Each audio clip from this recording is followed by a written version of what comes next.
Welcome to episode 27 of The Old World Lives, a Warhammer Fantasy Podcast. First, before even introducing the other people here for this episode, I would like to say a few words. We know it's been a while since the last episode was released. Life's been hectic for most of us. Work, family, university studies, and even some deaths in the close family.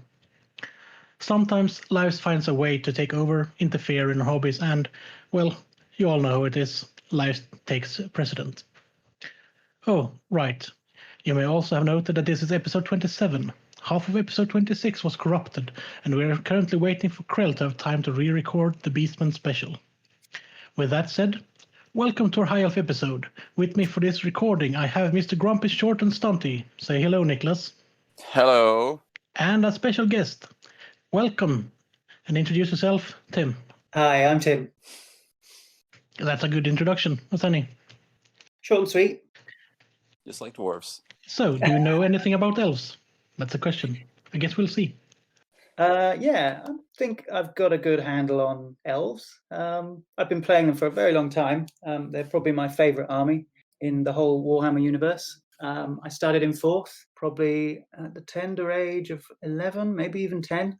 My mother actually introduced me to the hobby. She bought me my first miniatures. I think it was probably the plastic monopose box of High Elf Spearmen and High Elf Archers, which I'm sure some of the listeners will be very familiar with. And then that was quickly followed up by my all-time favourite model, still my favourite to this day, which I bought for myself, I think, after saving up a bit of pocket money, which is the High Elf Mighty Tyrannoc Chariot, which I'm sure people will The old good one. The old good one, the heavy, hefty one with the ridiculous helmet on the charioteer. Yeah. And that pose that just says it all. It just says, I know I'm the best. And it's so much better than the later plastic release. At least that's what I think. Yeah, it really is a touchstone for me, that one. I've got 5 in my army. None of them are painted. So I can't really count them as being in the army yet for all intents and purposes. But yeah, one of my favourite models. Yeah, I think you prefer the metal version of all the High Elf models, right? Absolutely, if I can. There's a few exceptions that I'm willing to make, but only because of the uniqueness of the sculpt. So I have made one concession to plastic in my collection, and that is the equally excellent Sea Helm model that they released as part of that ridiculous flying chariot. Obviously, I don't use the chariot, but I do use him on foot because he just looks fantastic, and the trident is brilliant. Again, he has some of the same qualities that the charioteer has, so I kind of see them as bookends to my collection in a way. I've been looking for that model. Ever since it's been discontinued, I've been looking for it because I just want the Sea Helm. I don't want the rest of it. Maybe for bits, because why would I want a flying boat without look? Concept I think doesn't make sense. Is some of the plastic bolt throwers that came with that, though, to be honest, because they sort of feel a little bit like more mobile, pintle-mounted bolt throwers that you might get on the deck of a sea elf or High Elf ship. This is true. But that's the only thing. They got a similar small bolt thrower on the Dark Elf Chariot kit that was released in 8th edition as well. Oh, did they? Yeah, but that's not really the same design, because the High Elf one looks more High Elf, and the Dark Elf one looks more, it's designed for the Beastmaster Chariot, so... Does it have a sort of rack of bolts, like a sort of magazine of bolts attached? I'm not very familiar with it. It's just a standard single shot, but it looks more of the aesthetic of Nagaroth than Elf one. Spiky. Yeah, and it's got a Beastmaster arm attached to it, so it might be that.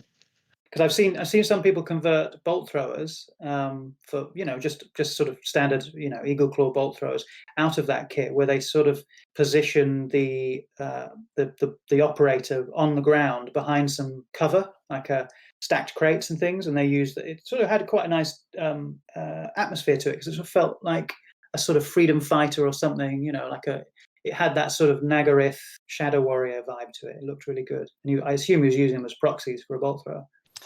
And I think that would make sense as well if you were having a really mobile force, to have something really light and easily to transport that still packed a punch, rather than dragging those massive bolt throwers that they have on the ships with them.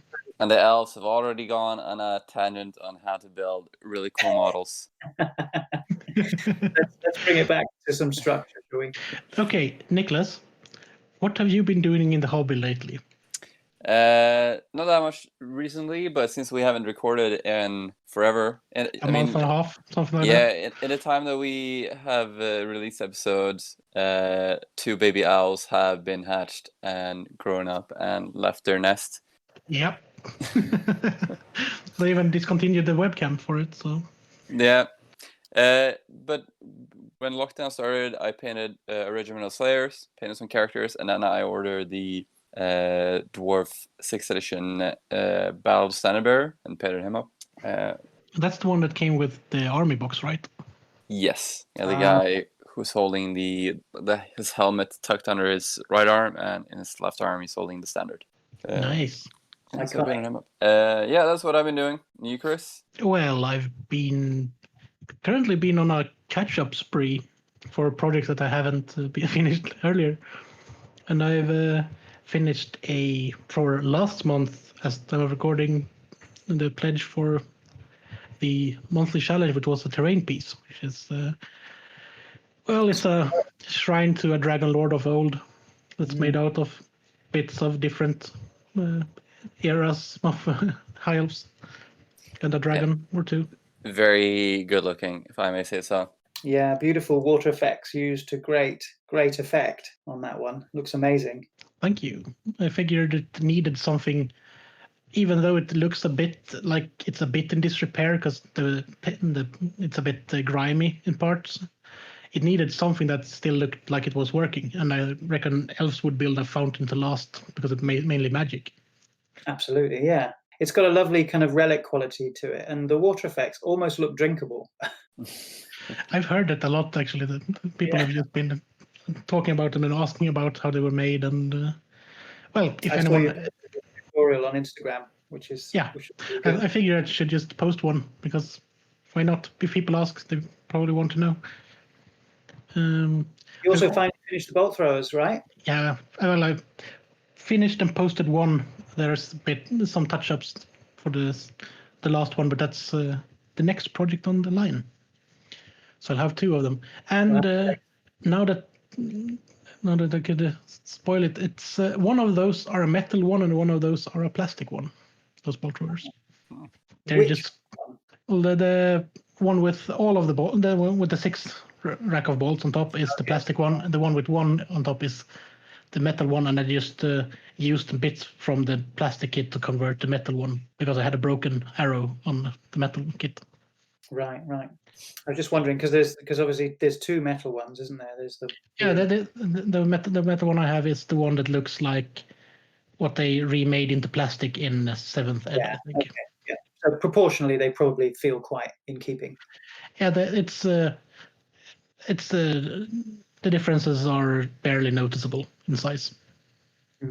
It's some of the details. We will have to name this episode the High Elf Bolt Thrower episode. Oh yeah.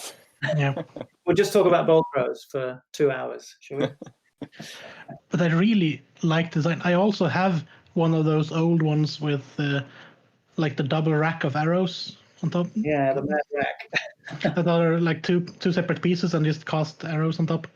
I might put that on a terrain piece because I am possibly building another terrain piece. So it should be suitable for that one. Are you going to give away what that's going to be? Or is that top secret? It's related to a Sea Guard harbor patrol and their ways of moving around the water. Okay. That's as close as saying a boat as I can without saying boat. Yes, I'm going to go boat. Yeah, gonna be like one of those small, quick, just like a small patrol vessel, nothing major. Pulled by Hawk? No, it will be bigger than Hawk powered. The Hawk power can convey it with.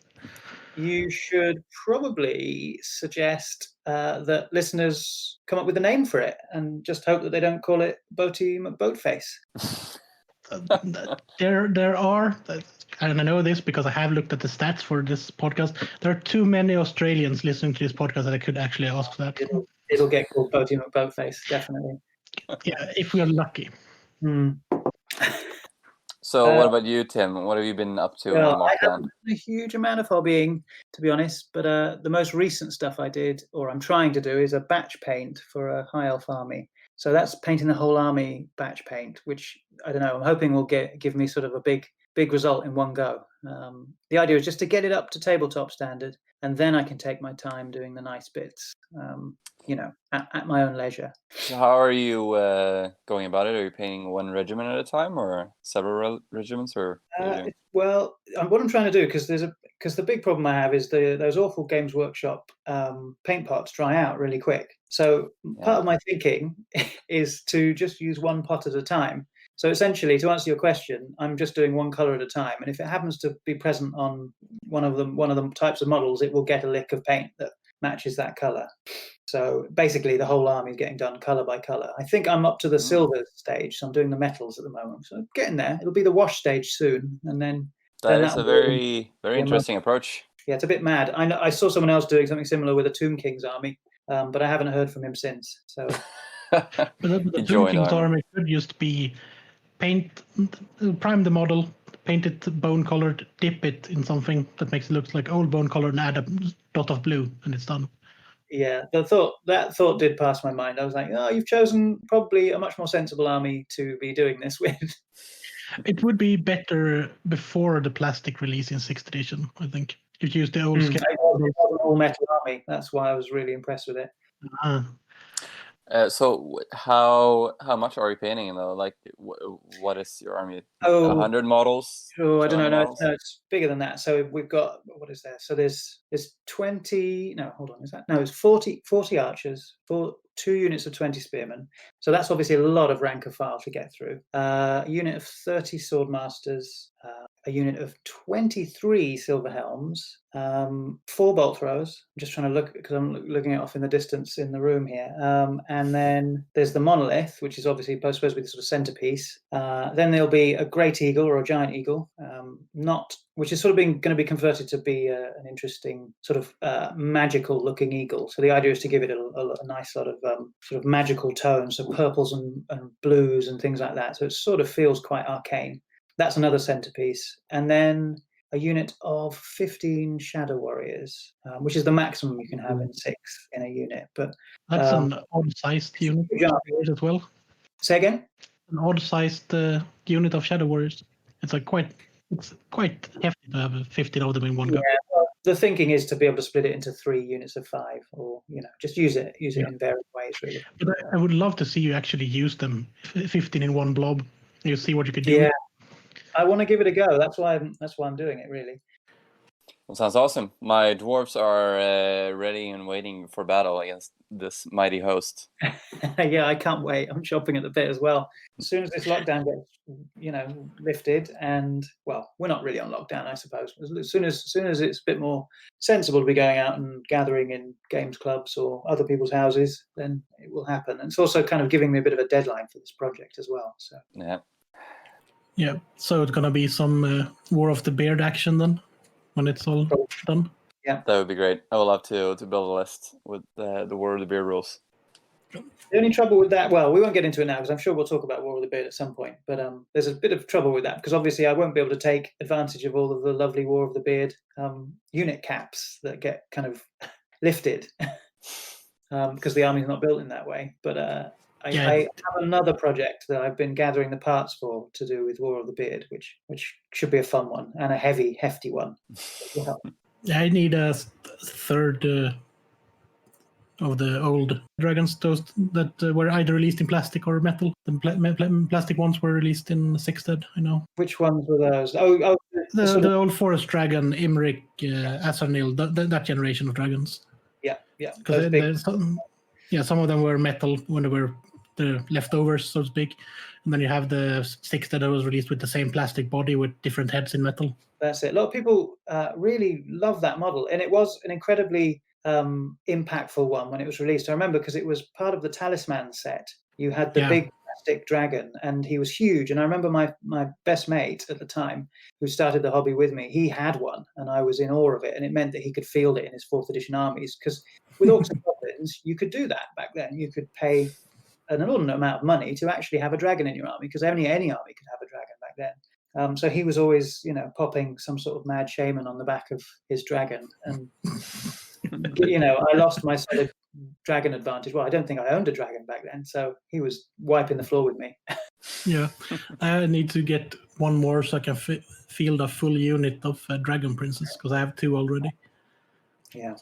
Because I feel that's needed for War of the Beard to properly field. Yeah, there's probably not much point in doing a War of the Beard High Elf army unless you're going to do that, I think, because that's the USP of that army. Yeah, I have that, and then the 2 units of Swords Masters, and then all of the boosted mages you can have, because you can take so much more magic items for everyone. This amount of magic items. It really does sort of give you the sense of that golden era when things were more available, when the realms hadn't been so badly damaged by chaos incursions and constant strife and war. And, the two races, dwarfs and elves, were at their absolute height. Yeah, because the dwarf list is quite impressive as well for that one. But more on that later in the episode, where we might just touch on it, because we are also going to do as we mentioned many times, a War of the Beard special, because it really deserves that. And it's not only because the host of this show really like dwarves and elves. It's nothing to do with that. Okay, it's mainly to do with that. Well, I'm all up for that as well. Yeah. So, news. All I know is that the Lumineth, if you want some fancy modern-looking elves, are up for pre-order. And depending on... Yeah, it's just the army box. So you can't buy them separately yet. And if you live anywhere else than parts of Europe and the UK, you should probably not get that box because it's prohibitively expensive. But Eltharion is quite cool. That, the Hollow Eltharion. He is interesting, isn't he? I was speaking to somebody about the design cues they're taking on that. I think it's a really interesting idea, and I was really struck by that model when I first saw it. I was thinking, I've never seen anything like that done by GW before. That's quite impressive. But somebody was telling me that essentially there's a very similar sort of troop type in the old Rackham range, which looks almost identical. It essentially is hollow armor that's been reanimated. That doesn't surprise me in the slightest. Yeah, there does seem to be a bit of a blend going on. But I've been looking at the sprues that are up on the GW site now, and it would possibly be you could possibly be able to actually fill him and make him an elf again. Bring him back to life. A lot of green stuff in skills for that. Yeah, that's probably where the plan ends. When you look at it, I can't do this. Well, those are fighting words for Jimmy. Oh, you mean, Jimmy, I bet you can't do this. You mean that one? Because he probably could, because he's really good at it. I have a feeling we're going to see some fantastic things from that model. I think we'll probably see a couple of Golden Demon entries that look amazing. Yeah. People doing really interesting lighting effects, some OSL, all sorts of fun stuff could be done with that. I'm just waiting for the one that puts an LED inside it. Yeah, that'll happen. Or clear cast. Yeah, that'd be perfect. You could also clear cast the elf part in a tinted resin or something. Yeah. To make it, His ghostly incorporeal form. But it is quite. I bet they just did this one to show off what that particular sculptor could do with plastic kit. Yeah, it does feel like that, doesn't it? It does feel like a showpiece. Yeah. The only thing that I'm a bit surprised by is that he only has one sheath for his swords, but he has 2 swords. Ah, that's an interesting detail I didn't pick up on. And it's empty, so it's actually for one of his swords. That's but that's probably. Maybe he used to stick the other one into his armor somewhere. Yeah, you can keep it in his chest or something, or a leg. It's Age of Sigmar. We don't really know what's going on, do we? Do anyone know what's going on? Maybe he sheathes it in his enemies? I don't know. Yeah, possibly. Safety, always off. Then there's the lovely spearmen in this kit that's been released. And they have some proper spears that will probably snap in a week or 2 after getting them in the field. Yeah, we were discussing this earlier. There's a lot of delicate pieces on these elf models. I guess you can't really avoid that. Sorry, Lumineth, not elf. You can't really avoid that because it's, they've got to have this delicate style to them in terms of how they're presented. But I really like, because I got the sword strapped to the backs as well. So if you just modded these a bit, maybe even if they fit, put the Shadow Warrior helmet on them. Yeah. You could make these look quite like they're from The old world. yeah, Mm-hmm. Nagaroth, the one because Nagaroth is where the Dark Elf lives, and we got Nagaroth. Yeah. That's like it. So you can possibly make them look like they are from the same kind of army as the Shadow Warriors, which would look kind of quite cool. Those Shadow Warrior helms are great from that old kit, aren't they? Because you can apply them to almost any sort of elf-like model, and it automatically imbues them with that sort of faceless, unknown warrior quality, and it's great. Yeah, and as long as they're somewhat similar size, they shouldn't look too far off, and you will get rid of that feather dust or whatever they have on top. Well, you know me, I'm a big fan of plumes. It's all about the plumage. I don't have a problem with that stuff. I'm thinking of maybe, if I'm keeping the original ones, maybe changing the top of them a bit, but they're elves. They should look a bit silly. Yeah, absolutely. A little bit ostentatious, a little bit of another world, a decadent place. Yeah, and then we got the new silver helms as well. They look great. They should be usable, and they do not. Yeah, and they do not look worse than the plastic silver helms. I'm just going to say that. Oh yeah, absolutely not. Those plastic silver helms are travesty. Yeah. But they're definitely an improvement on that, and they probably will work really. I think you said earlier when we were talking before, they'll work really well with those Illyrian Reavers from the Island of Bloodbox as well. Yeah, they got a bit similar types of armor where you have the scale armor out on top of the cloth. Just layer it a bit. And maybe have to work a bit with the poses on the horses, but they should look good when they're painted. That's a good point of contact. I know from experience with a couple of Lord of the Rings models, like the Riders of Rohan and things like that, those horses were so fragile because they had such a delicate single point of contact. Any little knock they would get would often break them. Yeah, and all these have one. I think it's one hoof connecting to the base. So maybe I should just get a load of dwarves, put on the bottom, and then glue them to the dwarves. Oh God. Let me get my book. Just gonna sit and sulk in the corner now. Just gonna write down all the grudges today. Another line in the Book of Grudges going down. They are possibly the best models shown for the Lumineth, or released for the Lumineth that we know of, I think. The horse riders. I'm just gonna check. The Vanari Dawn Riders. Yeah. We're going to talk about the cows. Are we allowed to talk about the cows? Do we need to? They kind of speak for themselves. Because there's a regular cow mountain and there's a named cow mountain. That's a character. Right. The cow mountains. Yeah. With the mountains on their shoulders. I have to admit, I really like some of the shots that GW released of the whole sort of force so far arranged with the sunrise coming up. You know, it's very evocative, very good stuff. But those cow guys, they really break my immersion. Yeah. And, well, those cow guys and the helms for those hammer guys. Because they have the cow, the Minotaur head on top of an elf helmet. Cow hammers. I was trying to think about how that, because the arms are, I think you probably talked about this before, but the arms are a bit too far apart on those to turn them into something like a Swordmaster or Phoenix Guard. Or a Phoenix, maybe with a halberd. You could change, just remove the hammer head, put an axe head on top of them, call them White Lions. Yeah, I guess that would work. Yeah, I guess my mind was automatically going to Swordmasters because they're just my favorite and that's what I want the most. But yeah, me too. But I have like 50 plastic ones already and 30 metal ones, so I don't really need more Swordmasters, no matter how much I want them. Definitely not. How many is that? Hold on, that's 80. I can field quite a decent force for War of the Beard if I. Oh yeah, you're right. You split them and paint them. Well, half of them are painted, but that's... Poor old Niklas isn't going to stand a chance when we ally against him. Swordmasters. Well, they have heavy armor. That's it. Yep. Yeah, I think it is heavy. And they don't have that fancy missile deflecting rule that they have in 8th edition either. No, or I think they had that in 5th as well. Yeah, they lost a lot in 6th edition. They made them more killable. Pin cushions. It's the best unit, in my opinion. I got stuck on looking at the Warhammer community page, and that's not good.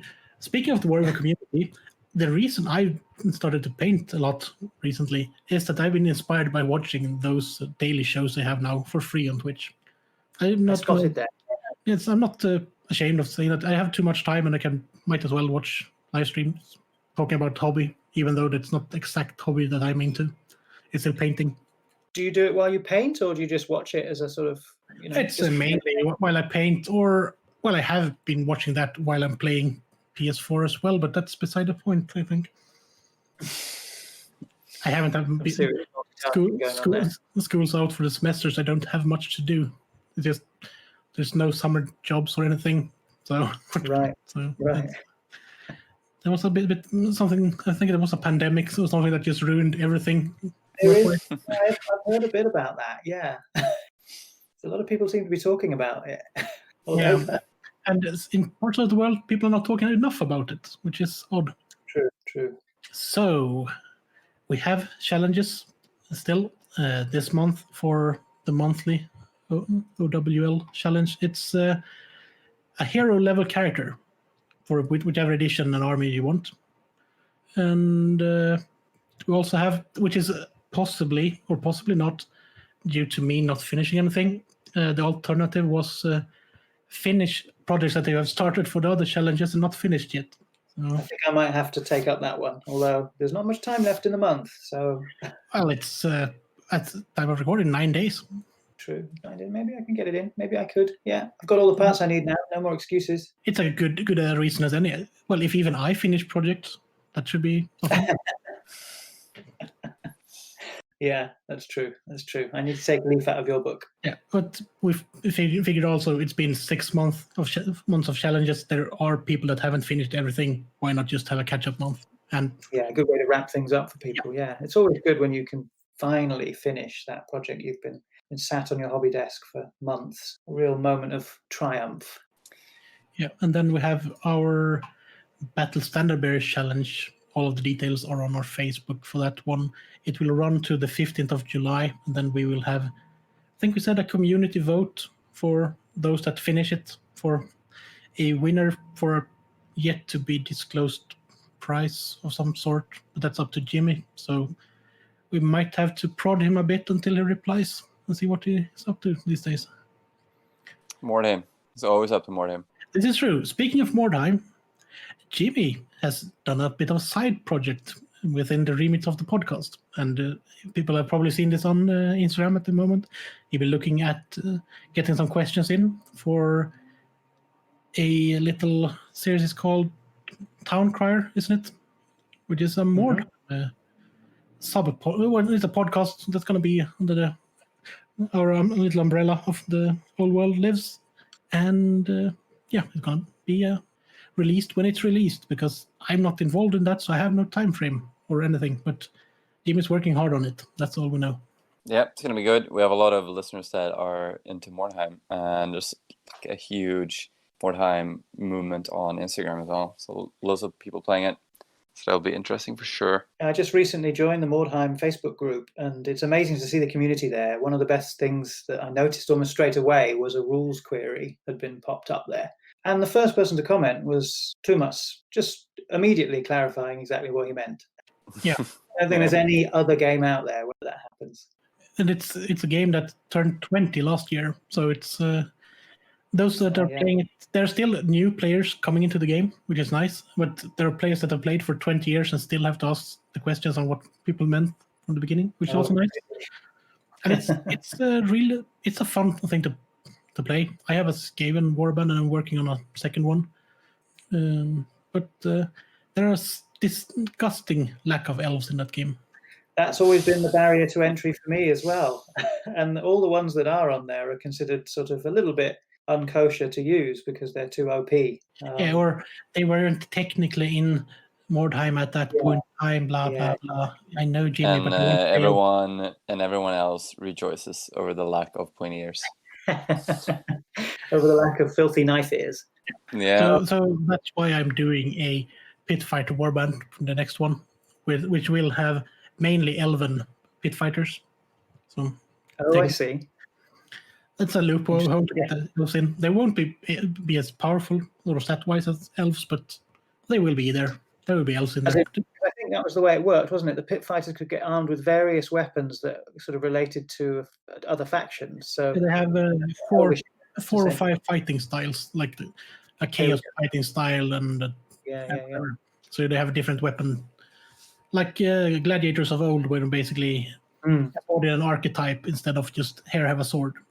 That's so clever. I always love discovering new things about Mordheim, because it always seems like one of the most carefully considered and clever games, basically, that was ever put out. That sort of little detail you just described, where they've sort of taken a real world example of how it worked and then applied it to the old world.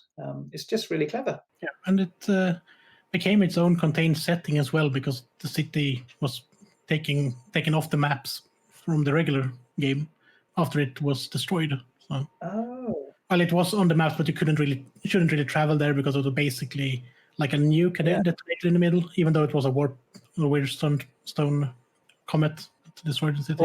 Almost like it exists in its own little metaverse. Well, these days it most definitely do, because they blew up the old world. That's true. Mordheim survived. The only city. And now we have Blood Bowl also existing in a pocket universe somewhere. Yeah, little pocket universes everywhere, including our own one, 6th edition. Wasn't in time. Oh, right. We were actually talking about something today, weren't we? I think the theme is High Elves, isn't it? It's High Elves.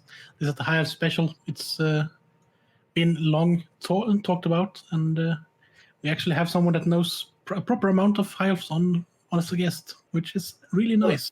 Otherwise, I have to admit, when I first started listening, I was very excited to hear the High Elf one, and then it hadn't been done yet, and I was like, "Oh, when are they going to do it? When, it'd be great to listen to that whilst actually painting High Elves." And still be, I think this will be out in a few days, hopefully. Yeah. Now we ruined it for you. Now you just have to listen to yourself talking, which is horrible. Nothing I hate more than listening to myself. So thanks, guys. You just be glad that you don't have to edit it and have to listen to it over and over again before you release it. Yeah, I'll be thankful for small mercies. Right, so where should we start with High Elves? I don't know a lot about them. They've always been the other guys since I am a dwarf player, but I always found them very fascinating. Just a very deep race. They have a lot going on with them. Yeah, huge, highly involved history, which I think in the books is called The Chronicles of the Phoenix Kings. So it has a lovely grand title. There's a lot of grandiose stuff in the High Elf history and the language and the setting, and this sort of very high fantasy sort of epic storylines in High Elf fluff, which are great fun to read. So where do they come from, both in the world and kind of in fantasy in general? Well, there's obviously everyone knows that elves before Tolkien were little short mischievous things, probably more similar to fairies, but obviously Tolkien came along and turned them into these sort of Nordic inspired, pseudo-Celtic sort of inspiration as well. I took a lot of inspiration from the Vanir, yes, which are the other gods in the Nordic mythology. Yeah. Because I think, because that's what they are in Tolkien, isn't it? They are the Valar. Yeah. Who are essentially the gods that were created at creation. And I always used to love that in the Silmarillion, the way that the world is created with music, and the Valar all have their part to play to create the world. There's a beautiful bit of mythology in there. But the High Elves, in at least the Games Workshop's interpretation, are sort of a blend. And we were discussing this earlier, and I always think that they're a bit of a blend with Tolkien's High Elves, or I think they're either the Noldorin or the Sindarin. I can never tell which the two are. You might be able to, Chris. And the... You should have Krell on for that, because he knows that by heart. Say again? We should have Krell on for that one, because he knows Tolkien by heart. I just know those annoying details that he don't, and just annoy him with them. Just to pull the rug out from under him now and again. The Noldor elves were the ones led by Fëanor, the one who created the Silmarils. Okay. The one who also massacred cities when they didn't want to lend him their boat and stuff like that. Right, yeah, that's it. So you've got those in Tolkien, and then you sort of had this period, and not too clear on the dates, but you have a lot of fiction coming out in the sort of late 60s, early 70s, and then mid 70s. And one of the writers that I read an awful lot of after getting into Games Workshop stuff was Michael Moorcock and all his novels, the Eternal Champion novels, which include amazing characters like the Prince with the Silver Hand and Elric, who has long been rumored they were going to be making a film about that stuff, but it hasn't really ever materialized. But it has a different character to the Tolkien stuff. It's much darker, and it has this sort of old, sort of epic saga-y vibe to it that's a bit different to Tolkien's, which is a very self-contained world.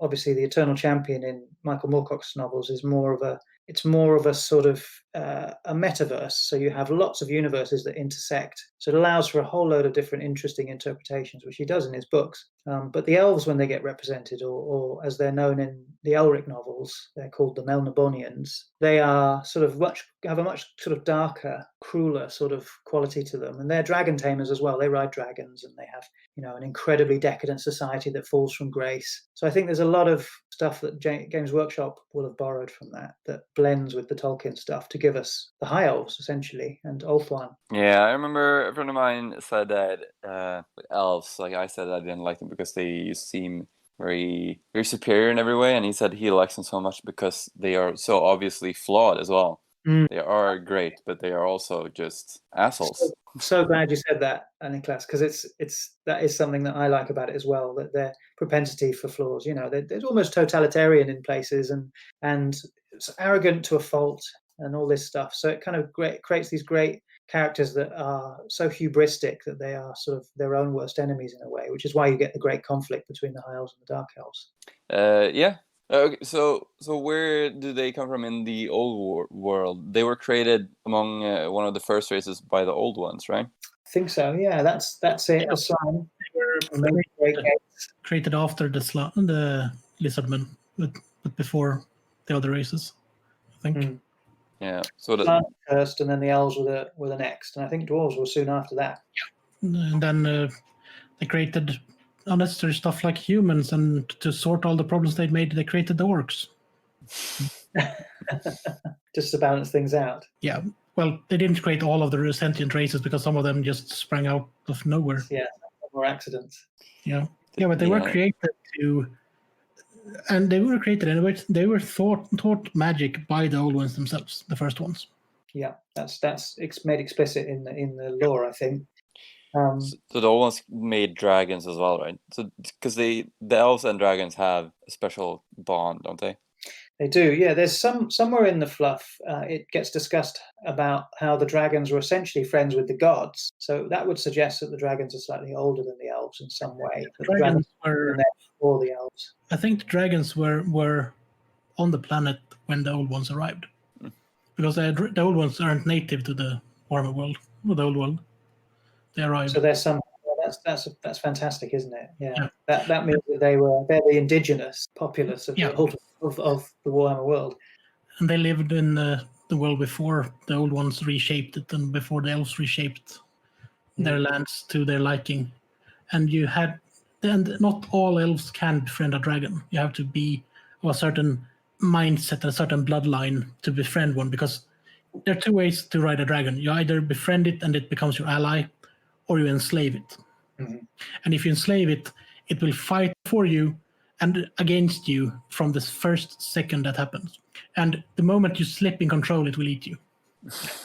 Or in the case of certain, small spoiler warning, what happened during the War of the Beard, when they actually did enslave some dragons, and the main elf that enslaved the dragon was tossed off and fell right into the dwarven army. Oops. See ya. Yeah. So accidentally thrown by his mount into the enemy. But the princess of Caledor, the bloodlines of the Caledonian nobles, have always been able to connect with the dragons in a different way than most other elves. They are more of the world than the other elves. And this is this kind of starting point, even before the first sort of chronicles of the first Phoenix King in High Elf lore. You have the dragons and Caledor Dragon Tamer, who is, I'm sure you know a lot about, Chris. Well, he was the greatest elf that ever lived. Yeah, he's still alive. Yeah, he's the only reason the world still exists, after all.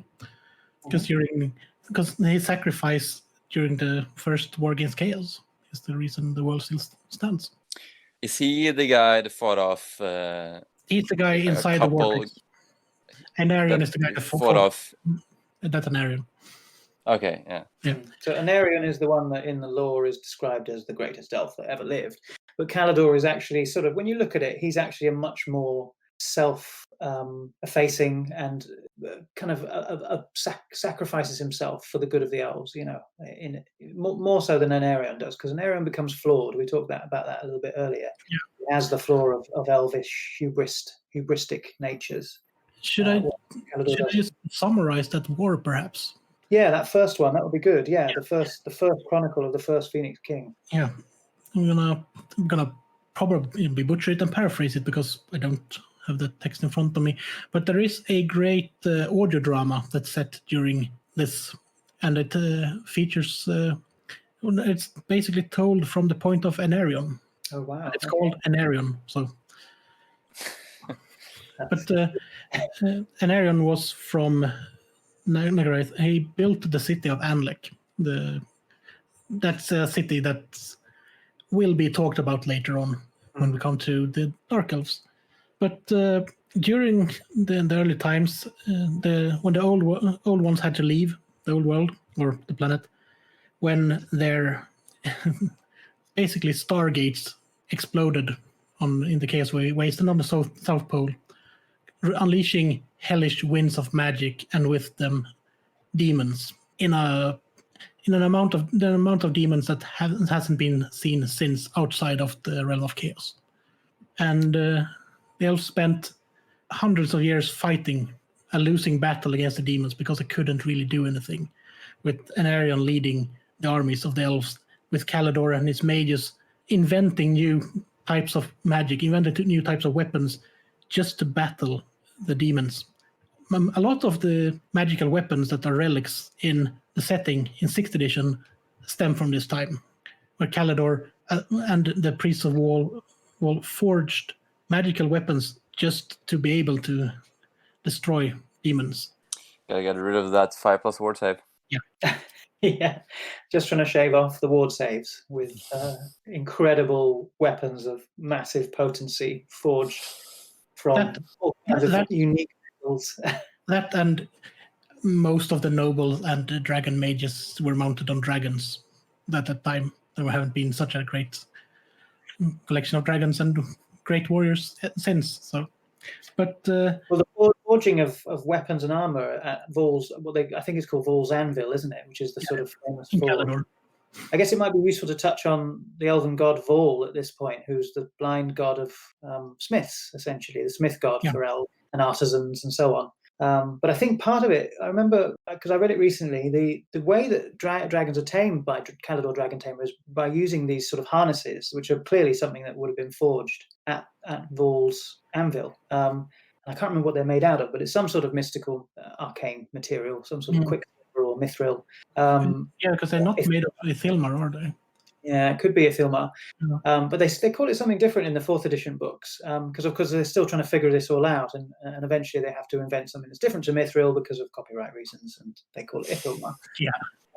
But that's a key thing to bear in mind, is that the sort of the craftsmanship of the elf sort of forgers and the priests of Vol are key to sort of taming the dragons, and as well as befriending them and understanding them. They're allies really, in the sense that that's the way elves approach almost everything, high elves anyway. Rather than enslaving, they would prefer to make allies. So whenever there's a beast involved, if it fights for them, it fights willfully of its own will, and not through any other means. Yeah. And speaking of Vol's Forge, a great battle is fought close to that with Anarion and Calidor, and the main elven army is tied up in that. But they do get one of the greatest victories so far in the war in that battle. But it's what happens after that battle that is the important thing, because there are two demon armies that day, and the other demon army goes after the Everqueen in Avalon, and the Everqueen falls, and the message brought back to Anarion is that his wife and his children are slain, which it shatters his world, and he swears upon all the gods, since Asurion has forsaken him, he will travel to Cursed Island, take up Widowmaker, the Sword of Cain, because his life is no more. His world is no more. He will end the demons. So it's useful to maybe discuss, because Anarion is not really a king yet. I mean, he at the point at which we're telling you, Chris, he's become a king now. He's passed through the shrine of Ashuran and the flame. I should have mentioned that he's the Phoenix king. To sort of do that without magical assistance, apparently, although you've no idea how that works really. And I think I remember so the key thing to also point out at the moment is sort of high elf governance and the monarchy and how it works, because they have a sort of twin monarch system really, where the Everqueen inherits her position, I think. So it's always passed down through a bloodline, and she always is married to the Phoenix King, who, up until the point of Anarion, we are led to believe it's always been a Caledonian, because of course they have access to dragons and are able to enforce their might on the other kingdoms, the 10 kingdoms of Ulthuan, and unite them in much a way that sort of George R.R. Martin sort of borrows that a little bit, I think, and that sort of allows them to be the de facto Phoenix Kings up until the point where they're losing this massive battle against Chaos, and Anarion then is discovered and becomes a great hero, passes through the shrine and the flame and survives. So is therefore chosen by Asurian. So he's then sort of got imbued with the power of their chief god, Asurian, who's the sort of the main god. There's lots of them, but he's the one who's always of the pantheon. Yeah. And he then is also, because he's been imbued with the power of Asurian, he's now got the ability to wield the sword.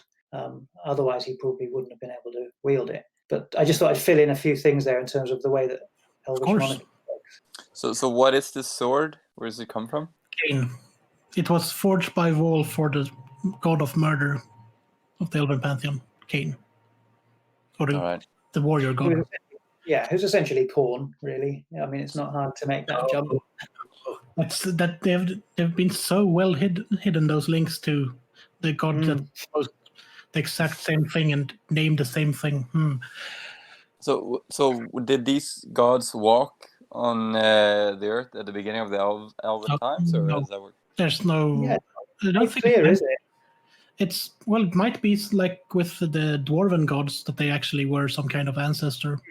It could be, or it was something that a way of worship the old ones gave the elves to focus their abilities.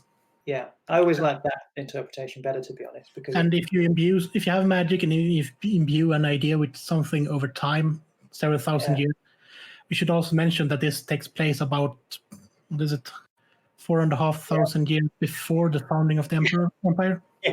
Well, it's important to point that out, isn't it? Because all the Elvish history, the majority of it, up until the last two Phoenix Kings, takes place you said 4,500 years before the founding of the empire and Sigmar. Yeah. And the way they reckon their time is slightly different. So they sort of see each passage of time as the reign of a king, which is why the Chronicles of the Kings define the era that you grow up in and you flourish in if you're an elf. And each of those reigns is counted from the year one of that reign up until the final year of the king's reign. So you have a whole host of different lengths of reign for each of the different Phoenix Kings. And I think the longest one is something like 1,500 years. So that's as long as he lives. And then the shortest one is something like 80, which I think is Anarion, actually. I think he's the shortest one. Speaking of, at this point in the story, when he's just been delivered the note that his wife and children has been murdered by the demon horde, murdered, massacred, eaten, turned into bed sheets. I'm not sure what they're gonna, depending on which god it is. But at this point, the despair he feels is something that probably only an elf can feel, because they do also not only have the arrogance, they also have the emotional range that is great with humans. I don't mind saying that they can be a bit drama queeny now and again. That's not a problem. I mean, they are emotional beings, ultimately. They're not sort of like Vulcans in Star Trek, where they're sort of suppressing their emotions. Being emotional is valid. Mm-hmm. But because if the Everqueen is dead and her daughter is dead, there is no more Everqueen. Yeah. That's a thing, that's the info he has on that when he forsakes Asurian and travels in Rogner, his dragon, up to reclaim the sword. So he travels to the Isle. He draws the sword, swears an oath to Cain, and returns. And with the sword and the magic, and obviously all of the other magic items that Calidor and his mages have created, they begin to fight back. They begin to at least battle the demons to a stalemate. I think in the sections he's fighting 4 different greater demons all at once, and he's sort of described as this colossus, almost a demigod, because of the power he's got from both Cain and Asurian. Yeah, he's an avatar of the elven gods. He's a demon, almost, if you're gonna put those words in it. Mm-hmm. The power level he has. And this, as I mentioned, the battle of the 4 demons is what he's doing while Calidor and his cadre of mages are enacting the most powerful, most potent magical ritual ever performed up to this point, and possibly since. Because they're creating a vortex in the middle of the inner sea on an island that is designed to channel and funnel all of the winds of chaos and winds of magic and drain them out of the world.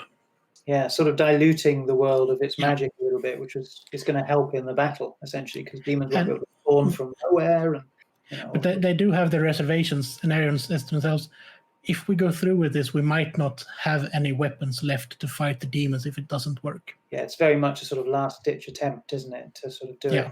I think it might be useful and interesting to point out the way that Ulthuan is described in terms of geography and the way it looks, because I always find that a fascinating part of the way that they set up the High Elves. Because it always seems to me that Ulthuan is analogous to Atlantis in a lot of ways. No. They sort of suggest that it's been created for them as an earthly paradise.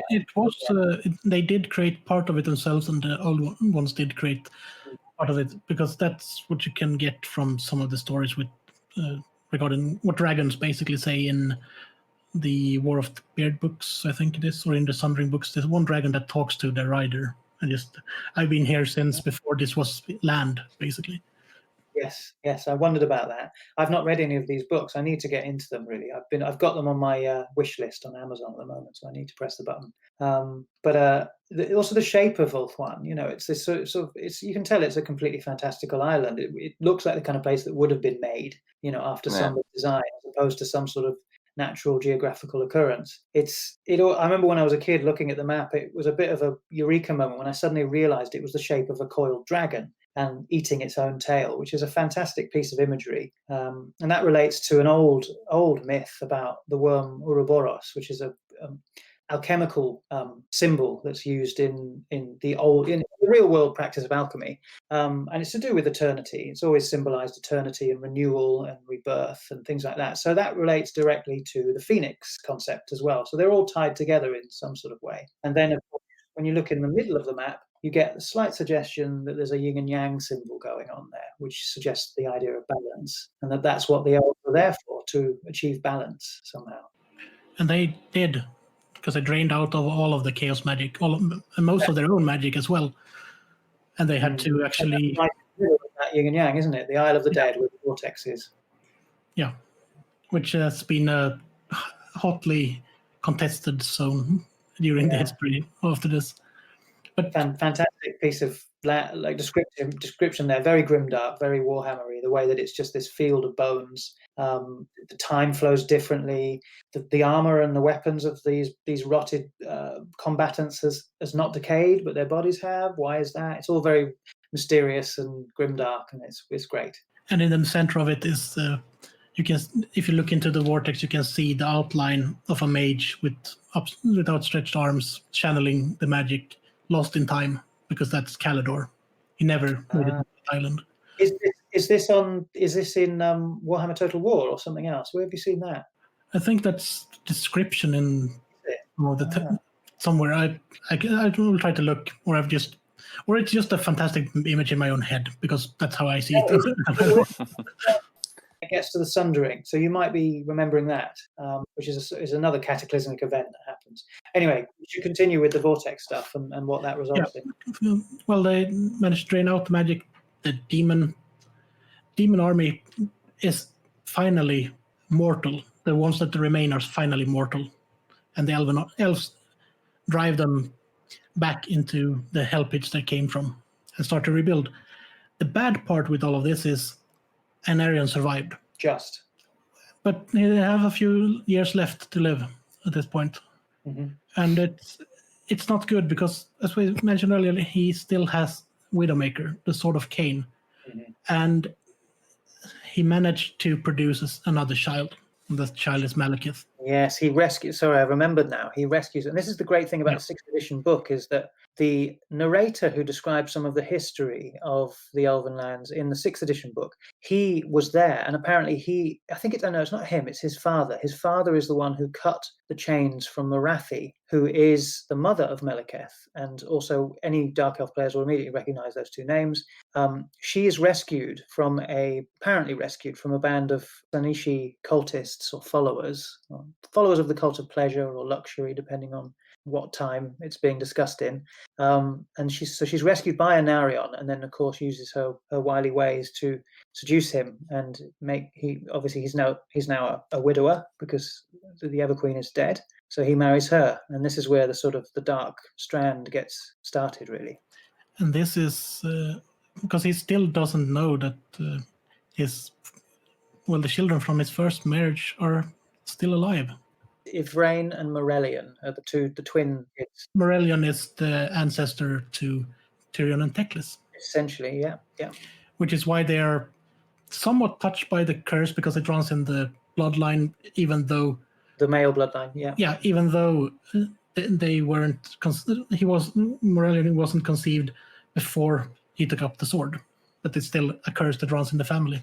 Ah, right. Yes, of course. So it's that's interesting. Yeah, to make that distinction, it's a curse that's been there even before the sword, the Widowmaker's taken up, and even before he meets Morathi.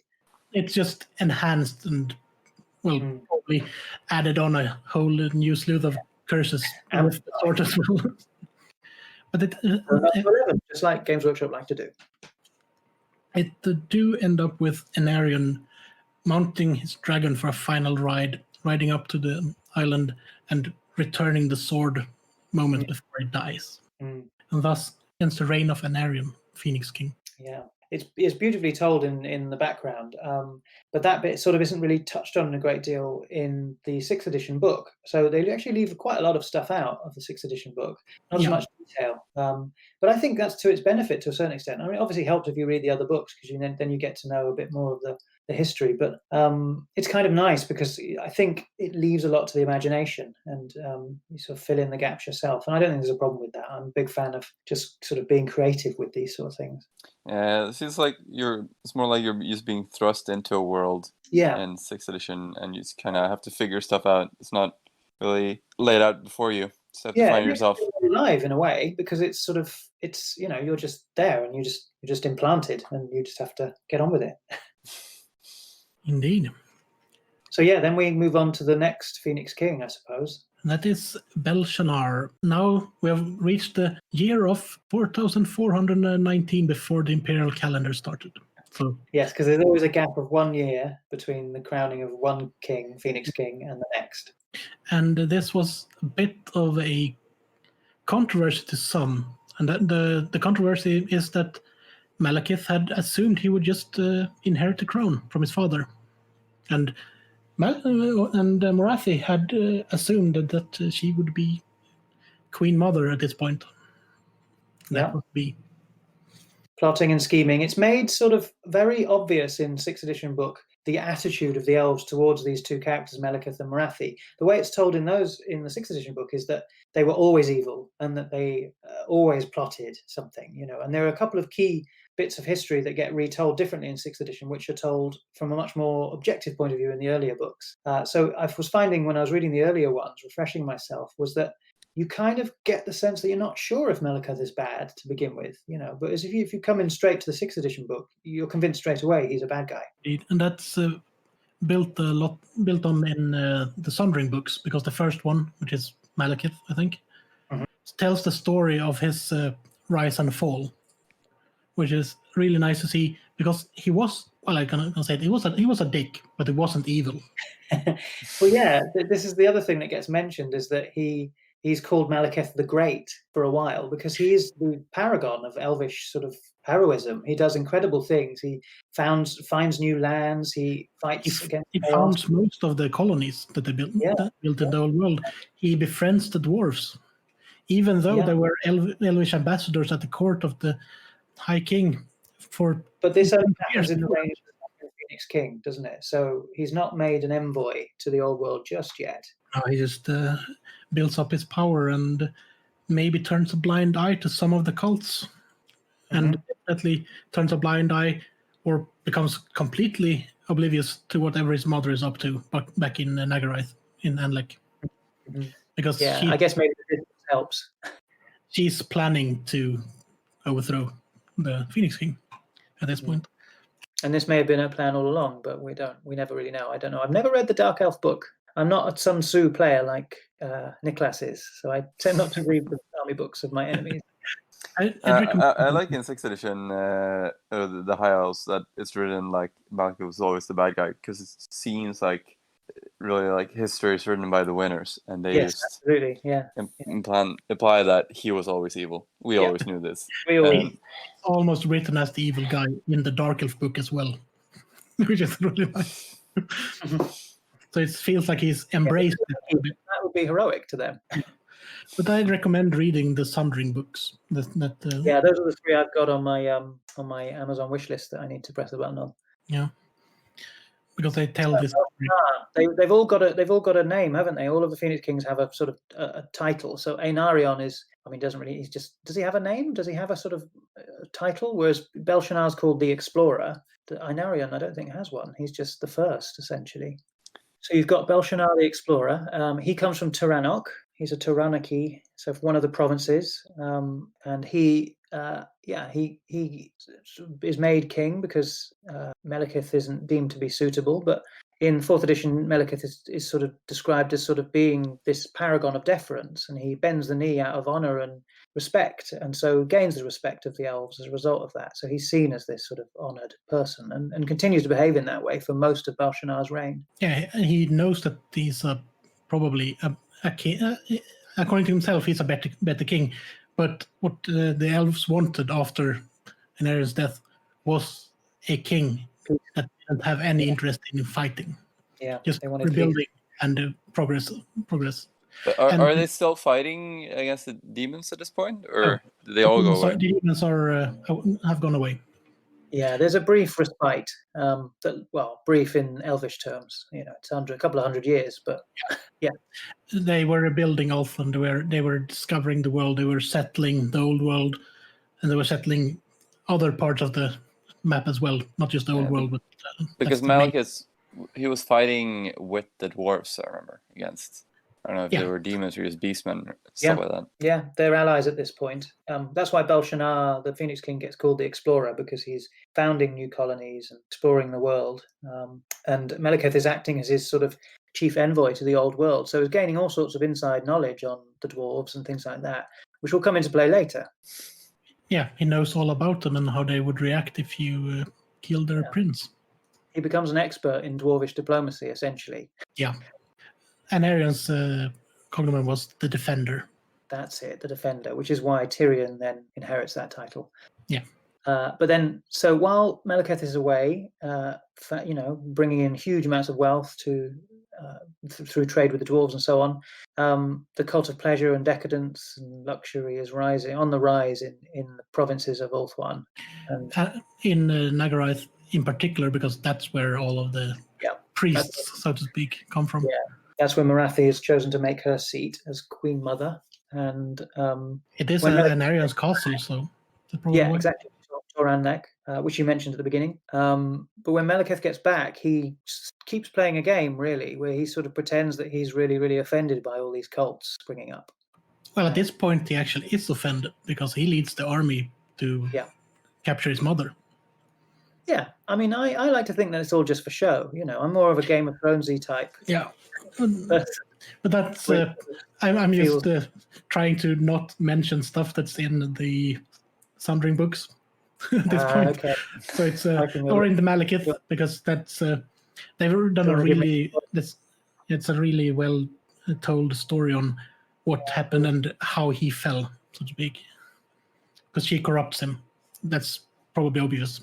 It's gonna okay. Well, that kind of makes sense. Yeah, I kind of had that vibe as well, reading some of the limited fluff that you get in the books. Yeah, it's easy to corrupt someone when you can exploit their flaws and their inherently doomed bloodline. Yeah, absolutely. But eventually, Melekith becomes essentially sort of like an inquisitor or a witch hunter in this sense. He sort of starts hunting down these cults and, mercilessly rooting them out and destroying them as much as he can. And it sort of reaches its peak when he eventually calls a meeting of all of the council, who usually the sort of the highest nobles of the provinces in Ulthuan. They usually determine who the king is through a sort of process of voting. He calls a council and then eventually claims that Belshazzar himself, the Phoenix King, is a member of one of these cults. Yep. That is at the end of the Civil War after he's laid waste to his own capital with the troops he called in from the colonies. Which is a really nice, I could do this. I can challenge the entirety of the Nagarite army, which is the mightiest armed force on Ulthuan, with my own one that I built up in the colonies that have been fighting beastmen for 500 years. Yeah, that's it. You don't get that impression in the fluff, but I'm sure that's something that must be brought up in the Sundering trilogy. Yeah. They also use dwarven-made repeater crossbows at that point. So we're starting to get the beginnings of Dark Elf technology. Yeah. That's interesting. Yeah, but he accuses Belshazzar, and Belshazzar is either very ashamed, and there's several ways it gets told in the books. He's either so ashamed that he commits suicide himself by taking poison, or he is poisoned by Melekith, depending on which book you read. Yeah, I'm not going to say anything right now. Okay, all right. I thought I'd try and weed that one out, but... Well, I could, if you really want, I could say that he's been suicided. He's been suicided, okay. So depending on what level of knowledge you are in the society, you probably know that he's either been murdered or that he committed suicide. Yeah. So there are probably some elves who are led to believe, noble sort of loyalist elves who think, oh, well, the king would never commit suicide. He must have been poisoned by Melekith. And then there are ones who would prefer to have him be a coward and commit suicide rather than be outed as a member of a cult of pleasure. So then Melekith does the crazy thing that he does next, doesn't he? Well, he decides he's king. He decides he's king, but he needs to make sure that he's chosen as king, doesn't he? He thinks he can be king, but before you can be king in Ulthuan, you need to do something very important. You need to pass through the flames of Asurian on the Isle. So he does that, doesn't he? And then everything goes wrong for him. Well, he catches fire and somehow lives. Somehow lives, lives. And then he's rushed away by his followers to his mother, who heals him and encases him in armor because he's... Yeah. I think the armor's made by a renegade priest of Vol. Yes. Yes. And he makes this armor, which is literally forged onto him. And because he's already passed through the flames and has endured all the pain, he's able to somehow put up with that while the armor gets literally welded to his body. Yeah. And this is the start. They don't know it yet, but this is the start of the Sundering, the war that leads up to the breaking of Ulthuan. Yeah. We have the first Caledonian king after the old ones. So that moves you on to the next king, Caledor I, the Conqueror. Yeah. Who I think is called Imric. Yep.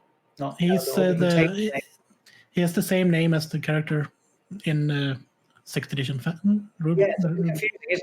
But it's a bit like these old royal bloodlines. They all like to keep repeating the names, don't they? And his sons are, Caledor II and Imladric, which is the dragon prince that leads the armies of in the War of the Beard. So yeah. And so the Caledor I was the grandson of Caledor the Dragon Tamer. That's it, yes. So there must have been another Caledor between him, but maybe he was killed in all of the kin strife and the rooting out of the... I think he was alive, but he didn't want the throne. They gave it to Imric because he didn't want it. Ah, okay. But that's in the second book. That's called Caledor of the Sundering trilogy. Of course, that will go deeply into that. Yeah. But then essentially we we have a state where Caledor I is inheriting a Ulthuan, which is essentially in a state of civil war. So it's a really turbulent time. And one of the details that I remember reading, I made a note of here, is that he's too busy to marry the Everqueen, which is usually what you have to do when you become the king. You pass through the flames, and this is the first account of passing through the flames where magical assistance is provided by mages to protect you, or priests of Vol, as they would be known. But then you're supposed to very quickly be carted off to get married to the Everqueen as well. And he doesn't do that because he's too busy, because Ulthuan's in the state. And she hasn't emerged at this point either, not fully, at least. The new Everqueen. That's true. So she's still healing Avalorn in the forest there. But this is an interesting period, because what I've tried to do with my notes is I'm summarizing all the different sort of things that have happened. So you've got like each king sort of leaves a legacy behind, and we had Anarion's legacy was the Vortex, and then you've got Belshazzar's legacy being the colonies, and then you've got Caledor's legacy, which is an interesting part of the story, is the founding of the White Lions of Shrace, which is one of the key unit types in the army books. So he founds them, and we should probably mention before we go too far that none of the archetypes that are in the 6th book, and that when it comes to units, actually exist at this point. Yeah, that's true. There are no armies of swords masters. There are no. The spearmen and the archers are levy militia, basically. Yeah, there's none of that. The only thing that might well exist are the dragon princes. They probably do exist. And the reavers, but they did have a broader type in Illyrian at this point because they were reaver knights. So they were either armed as skirmishers or as heavy knights. Later split up into silver helms. They were called Raven Heralds. Those are a magical. They're basically Dark Riders. Yeah. So they become. Some of them work for Malekith. Some of them work for the Phoenix King. So you've got a split really in Illyrian, which is the horse culture province in Ulthuan, where you're sort of either aligning yourself with Malekith or the true Phoenix King. And I guess what happens is the ones who align themselves to the true Phoenix King become Illyrian Reavers, and the ones who align themselves with Malekith become Dark Riders. Yeah. This era is also when Alithanar has his ascendancy. I always find that very fascinating with the High Elves as well. Like, it depends on where you're from, determines what kind of unit type you are. Like what kind of a warrior you will become, and they dedicate themselves entirely to that kind of fighting culture, which is very different from unless you are chosen to become a spearman, because that's from anywhere. It's like a preference thing, and I guess it relates to the way that you have all the specialisms in Eldar craft world armies as well. They've sort of tried to sort of duplicate that here, where you kind of have people who dedicate themselves to a certain martial discipline. Yeah, but let's just summarize the war in a few words. During summer, the Nagarath army takes Tiranoc, and that city is leveled at the end. Yeah. You've got the sort of western coast of Ulthuan essentially is now completely under the domain of Malekith and his followers. He recalls a lot of troops from the colonies, which weakens the colonies for like 1,000 years to come. Mm-hmm. But they actually enact, because the loyalists, so to speak, forces are so desperate, they enact the call of civilian levies. They basically say, well, you have 500 peasants, 400 of those are spearmen now, because they need the troops. Mm-hmm. So they start training, because then they can take the more experienced troops away from guard duty and go after Malekith. And at the end, they succeed in slowly pushing them back towards Anlec and back towards the coast, trying to get rid of them essentially. But they're quite desperate, don't they? Malekith and his followers become quite desperate, and they enact a ritual and the scope of the ritual was to end more than what it did, but it ended up just making, well, a nice new seafront of most of the inner part of Nagarath. Nagarath now has a Riviera. And most of Tiranoc became islands instead of plains. Yes, but we should say why, because the vortex is in state. It's working. It's siphoning off magic. All the mages are trapped in there, chanting forever and ever this chant because they know if they stop, it's going to ruin things. And Malekith and his mum decide that they're going to reverse the vortex because then they'll be able to get some free demonic allies. I.e., they won't have to pay points cost for them in their army. And drain enormous amount of magic because, as we know, both of them are incredibly powerful mages. Malekith even have a crown made from a mystical metal that might belong to like the Bone Reapers from Age of Sigmar. I'm not sure, but they are similarly described. In a long pre-human settlement that he discovered on his trips. But it's also important to note they've also got under their banners at the moment. They've also got a whole load of renegade sorcerers and mages who believe in them. And about half of the elven army. Yeah, exactly.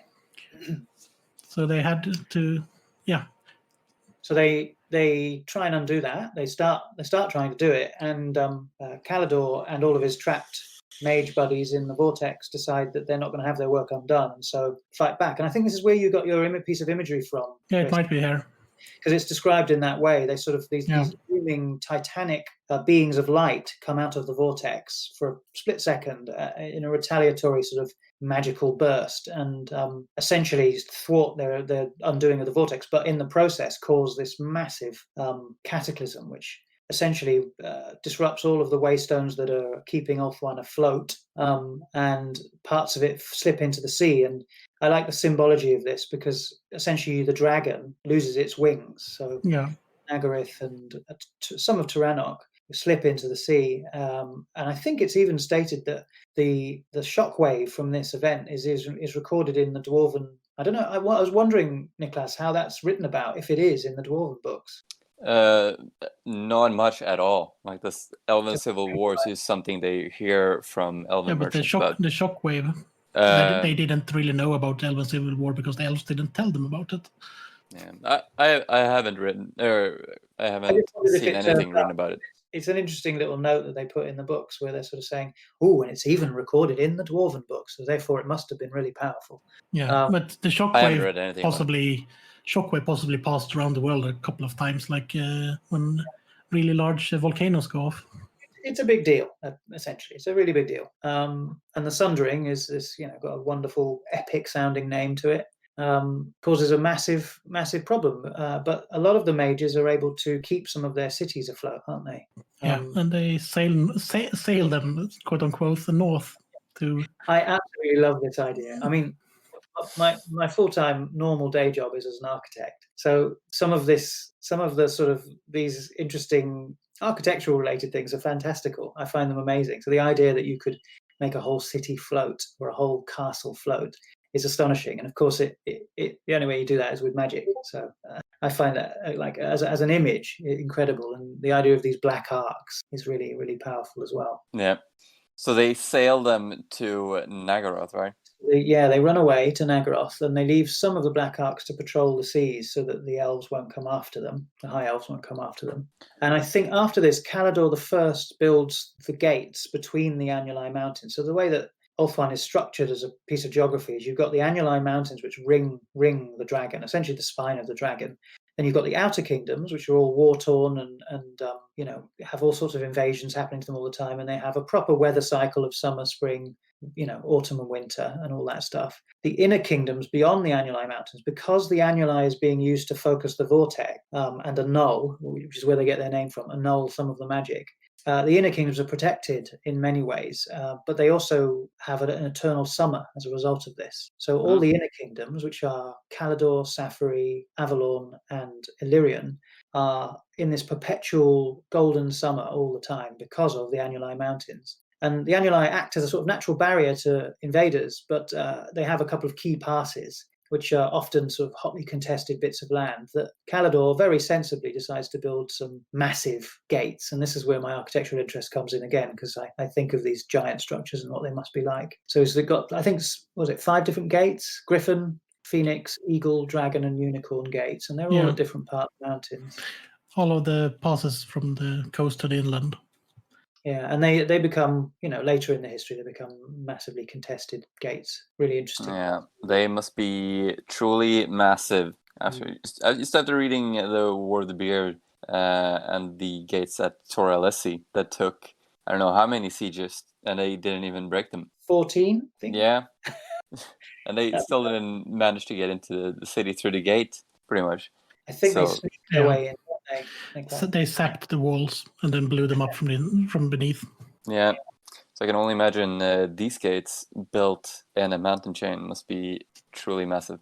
To be fair, if the Dark Elves had dwarven allies, they would probably had torn them down ages ago. The Dark Elves tried to attack them from the front and from the top, not from beneath. So. Yeah, exactly. So wouldn't the want next to make their clothes dirty. Behind is he's got a lot happens in his reign, really. The gates are built, the White Lions of Thrace are founded as the bodyguard of the king, and then the Sundering happens, which is one of the biggest events in the history of all three elf races, I think. Yeah. So Calador, how does he die? He dies. Okay, so he's reclaiming the Blighted Isle. Yeah, that's where the shrine of Calador got a bad end for a great king, as the quote goes. That's the exact quote. Yeah, that's it. Rather than fall into the hands of the Witch King's servants and die a miserable, ignoble death, Calador jumped into the sea clad in full armor and committed suicide. Thus passed Calador the Conqueror. It was a bad ending for a great king. Yeah, what a way to go. Just sunk to the bottom in your full... But he did the right thing. Imagine the token. He would guy have died if he were captured by the Dark Elves. Oh, yeah. Yeah, they love to torture. And given that the guy on the banner for the Mangel Manheim's Manfires is still technically alive because his soul is trapped in his skin. Imagine what they would do to a king. I need to know. Oh dear, that's grotesque and beautiful at the same time. So then we get Calador II, who is a bit of an idiot. Yeah, he's the second of his name, as they say. They call him the warrior instead of the conqueror, so he's not as cool as a conqueror, he's just a warrior. He fights a bit. But he doesn't win. Yeah. It depends on your point of view, Niklas. He dies at the hands of Gothrek Starbreaker. I'm assuming Niklas knows who this is. Yeah, know all about this guy. Okay. Well, he doesn't start the War of the Beard, but he definitely did not finish it before it started properly. Had the elves had a competent leadership, they would probably not have been as weakened as they are in the current timeline. So I think, we've sort of discussed it a little bit before, but Malekith is essentially the one who causes the War of the Beard for all intents and purposes through various bits of trickery. He realized that he couldn't defeat Ulthuan on his own. That's it. So he wants to cause a split in the forces. He wants to cause them to fight on two fronts. Yeah. Get the upper hand. And since the High Elves never told the dwarves about the Dark Elves, because why should they? That would just be logical. Mm-hmm. They didn't believe them when they claimed that there was another evil race of elves trying to sabotage the peace. Mm-hmm. Yeah, it doesn't sound very plausible as well. The dwarves like, oh no, it was my evil cousin Gary. Yeah. Dwarves is like, well, yeah, you're all the same to me. Now we all the evil twin, the parallel universe beards on the Dark Elves. That's it. So Malekith basically ambushes a dwarvish trading caravan, doesn't he? And they take it as a huge fight. Yeah, it's several incidents. Oh, is it? I'd say there's several, depending on which part of the lore you read. If you read the army books, it's like one or two. If you read the War of the Beard, War of Vengeance Chronicles, the trilogy, there's several of them, and they're ambushing certain rune lords and stuff like that. So just picking their targets to make them as annoyed as possible. Yeah, there's this dwarf book that has several books in it, the Chronicles kind of thing, or Omnibus. And in that one, there's like a very intricate ploy against the dwarves where the Dark Elves are just playing both the High Elves and the dwarves to do bad shit against each other, and he builds up until they're at war, pretty much. Weaving a web of malice. Yeah. Nice work, Malekith. Yeah, but it works. And so we get a War of the Beard, and it depletes both sides. The dwarves and the elves fight for ages over this slight. The key detail that I like is the dwarf emissary having his beard shaved and sent back. Against the recommendations of Calidor II's advisors, because they said, this is what will happen if you do this. You will have an unending war if you do this. But he's a hothead, so he does it. He was someone that embodies the thing that you should not inherit power. You should earn power. Yeah. He was raised to be king, which is why he didn't feel like he had to deal with the consequences of being king. He was entitled to power. There's a couple of interesting things that I remember reading about now in this, where the dwarf, in terms of the dwarves' perspective on this, they kind of they think it's kind of unthinkable that there should ever be a civil war. They don't, because they would never fight against their liege lord. So that's part of the reason why they think that they're lying. Yeah. There are also people that deny the existence of chaos dwarves. Ah, yes, true. Good point. Well raised. Because no dwarf would ever fall to chaos. So it's impossible. Yeah. So what there might be a bit of hypocrisy there. But anyway, Calidor does meet his end eventually, doesn't he? Calidor II. It's another ignoble end. Well, he tries to fight Gotrek Starbreaker and rolls ones on every roll he's ever made. All his armor saves, everything. Yeah. He foolishly also wears the crown of the Phoenix King into battle. The only Phoenix King to do that, because he was that arrogant. He wears it into battle, and of course gets his head chopped off, and then Gotrek Starbreaker runs off with the big shiny hat, because it's he counts for and just goes, well, that's it. I win. I got your crown. Yep. That's the settlement. Well, I got the Elven crown now. The war is over. We're done now. Let's just stop burning down this great city that took 1,000 years to build, and just go home. Yeah, let's stop chopping down all the virgin forests, because we know that pisses you guys off. So he just runs back to Everpeak and puts the crown deep in a vault, and the elves are planning on actually assaulting the mightiest fortress in the world, but then the Dark Elves attack again, and they have to leave the world. They return to Ulthuan. Yeah, so this moves us on to the next king. There is just one thing before this that happens, before we go back to Ulthuan, and that is that some of the refugees of the Elven cities that are left in the old world are basically adopted by the trees to settle an old debt. This is fluff that isn't in the Sixth Dead book. It comes later, but it all ties nicely together, because the tree spirits want their due for saving Malerian and Ivret, and the Wood Elves are born. Because that's where they've been. Yeah, of course, that makes sense. Yeah, that's a nice way of tying that up. It's quite nice the way that the fluff sort of has a sense of continuity between the books. There was some connected thinking going on. And it's also nice when they, instead of just rewriting the exact same stories every time, expand on some, or maybe takes in another writer to just get another perspective on something. So you then get Caradriel, the Peacemaker. That's his name. He's from Yvris, the province of Yvris, which is one of the Outer Kingdoms, one of the most famous kingdoms, probably because of Eltharion the Grim, who we'll probably hear about later on. So the Melekith has managed to divide the forces of the High Elves, so he's now able to reclaim Nagaryth and the Blighted Isle with the Shrine of Asuran. So these two bits of Ulthuan are the most contested pieces of land in the whole of the provinces.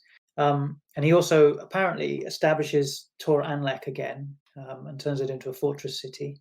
And then when Caradriel is made the Phoenix King, elected the Phoenix King, he's a very sort of circumspect king. He's much more sort of sensible, less warlike, less impetuous. And he immediately just sort of says, well, the most important thing is we've got to protect Ulthuan. I need to recall my forces from the old world, abandon the old world, essentially, because it's more important that I keep the realm rather than the crown. And then he very sensibly orders another crown to be made, which is easy enough to do, and then starts getting on with trying to defend the rest of Ulthuan from Melekith. And as you said, Chris, that is when Athel Loren officially claims independence after being abandoned. And that's when... So then the legacy of the Peacemaker was really the Wood Elves as a separate faction. So you've got his legacy being the Wood Elves, really. And at this point, they weren't only in Athel Loren, they were settled within the Lorn Lakai, which was basically the great forest that covered the empire down to Athaloran and a bit further south as well. Even though the dwarves And into Kislev as well. Yeah, and the dwarves did manage to chop down quite a lot of it during the war, but not all of it. Which is why the trees wanted the elven spirits to defend them. Cadril is also a really sensible Phoenix King. He knows that he's no natural general or commander, so he appoints field commanders to sort of act as the tactical arm of his kingship, and they do a really good job of sort of keeping the Dark Elves at bay. And they also introduce a system of rotating fresh troops to all the gates that Calador I made, so and reinforcing those said gates. Dark Elves. It was more of a great administrator than a battle. Yeah. And it's telling because when he does die eventually, I'm not sure how long his reign is actually. It's probably long. Close to 500 years. 500 years. He dies peacefully, and he's one of the only ones to do that, to die peacefully in his bed. Yeah, and that is probably because he gave up, because elves can live technically forever. Yeah. So he just felt, I'm old enough. I've done this. I've done my bit. Yeah. So I can't sign another piece of paper. There must be something. There must be something that goes on the immortality. One more piece of paper telling a general that it's okay to do the thing that he wants to do, then I think I might just have to stop myself. His successor was Tethlis, and he reigned for about 300 years. Yeah, the Caledonian Phoenix King, I think. Yeah, and the Slayer. Yeah, and it's during this reign that the dragons started to go back to sleep. Yeah, the waning of the dragons. So they for some reason, it's quite mysterious, isn't it? I guess maybe because there's less magic in the world or something. It just gets There's creepier. theories that they were actually feeding on the magic before everything went wrong. Or that it's just not their time anymore. But they noticed this even during the War of the Beard, because had they been able to rouse all of the dragons of Calador, there wouldn't have been a war. True. Come on, get up. Secret weapon. Do something. Get up. Get up. Yeah, but definitely, he was a hothead. He was. Well, yeah, he's ruthless, isn't he? They call him the Slayer for a reason. He basically really hates the Dark Elves. He's lived his whole life seeing what they've done. Yeah, they killed Dark Elves killed his parents in front of his eyes. And given that the main event of his reign is called the Scouring, it should probably set a tone on who he was as a king. Yeah, definitely. Sounds like sort of biblical connotations there. But he is also a ruthless tactician as well. I've got in my notes here that he is the Sun Tzu of Ulthuan, because he never commits troops to a battle unless he's certain of a win. And he always tried new tactics. He hid an army to ambush the Dark Elf army assaulting the Griffin Gate, and almost destroyed it until it required the intervention of Malekith himself. Right. So that was that kind of total victory was his. So there was a complete massacre. The other thing he does is he finds the armor of Arnarion on the Blighted Isle after he reclaims that as well. So he finds the armor, but not the body of Arnarion or the body of the dragon, just the armor. Yeah. He wanted to carry the war after they had driven the Dark Elves out of Ulthuan. He wanted to carry the war to the Nagaroth's soil. He wanted to chase them over the seas. He did. And he has a really interesting end, actually, because it's the most conflicted end, and also gives you a real indication of how weird the Altar of Cain is on the Blighted Isle. So after he's reclaimed it, he finds the armor of Anarion and gifts it to Aurelion, who's the great grandson of Morelion, who's the son of Anarion. And obviously, it sounds like Tolkien. Yeah, it sounds mad, doesn't it? Eventually, this armor finds its way into the hands of Tyrion, who's a much easier name to remember because it's not got so many A's in it. But then after he's done this, he obviously approaches the Altar of Cain, and the sword in there is sort of whispering all sorts of promises to him. I'll let Chris tell the story because it's a fun one. He later died under mysterious circumstances. Some claim that he was slain by a Dark Elf assassin hiding among the bones surrounding the Sword of Cain. Others that he had attempted to draw the weapon, and as it began to come free, he was murdered by his own bodyguard, feared the unleashing of the sword's terrible power. Whatever the truth of the matter, Tethlis did not return from the Blighted Isle, and the Asur Armada sailed home. Yeah, so I love that as a little bit of sort of ambiguous storytelling. They leave little fragments in the fluff there to let you decide what happened. Yeah, and I think that the story of that it was a Dark Elf assassin that did it is what the bodyguards are trying to make up after they killed him. Yeah. That's what I think I believe as well. I think it's also they're the White Lions of Thrace at this point, and we all know that they're super honorific, and they don't want to see Ulthuan turned into some sort of dystopia. So they would probably have done that. Yeah, and at this point, we should mention that his commanders and the general leadership of the entire elven race felt that he had become a bit too bloodthirsty, and the hatred he was feeling was on par with Anarion, and it would probably destroy them if he took up the blade. Yeah, so they want to nip that in the bud when they can. But that's how he meets his end. He's just killed by his own bodyguard. So there's lots of parallels to Roman emperors here in the stories of the Phoenix Kings, because they all meet some sort of grisly and interesting end. But they do manage to rule for more than 5 weeks before the Praetorian Guard finds someone else to lead them. So, but after the Slayer, after the ruthlessness of him, we have two kings who are quite peaceful, and we have a long period of peace for the High Elves in Ulthuan.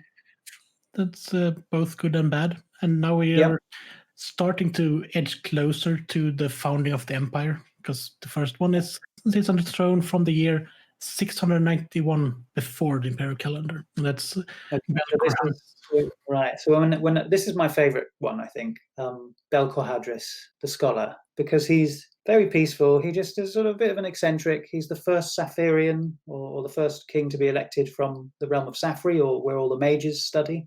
So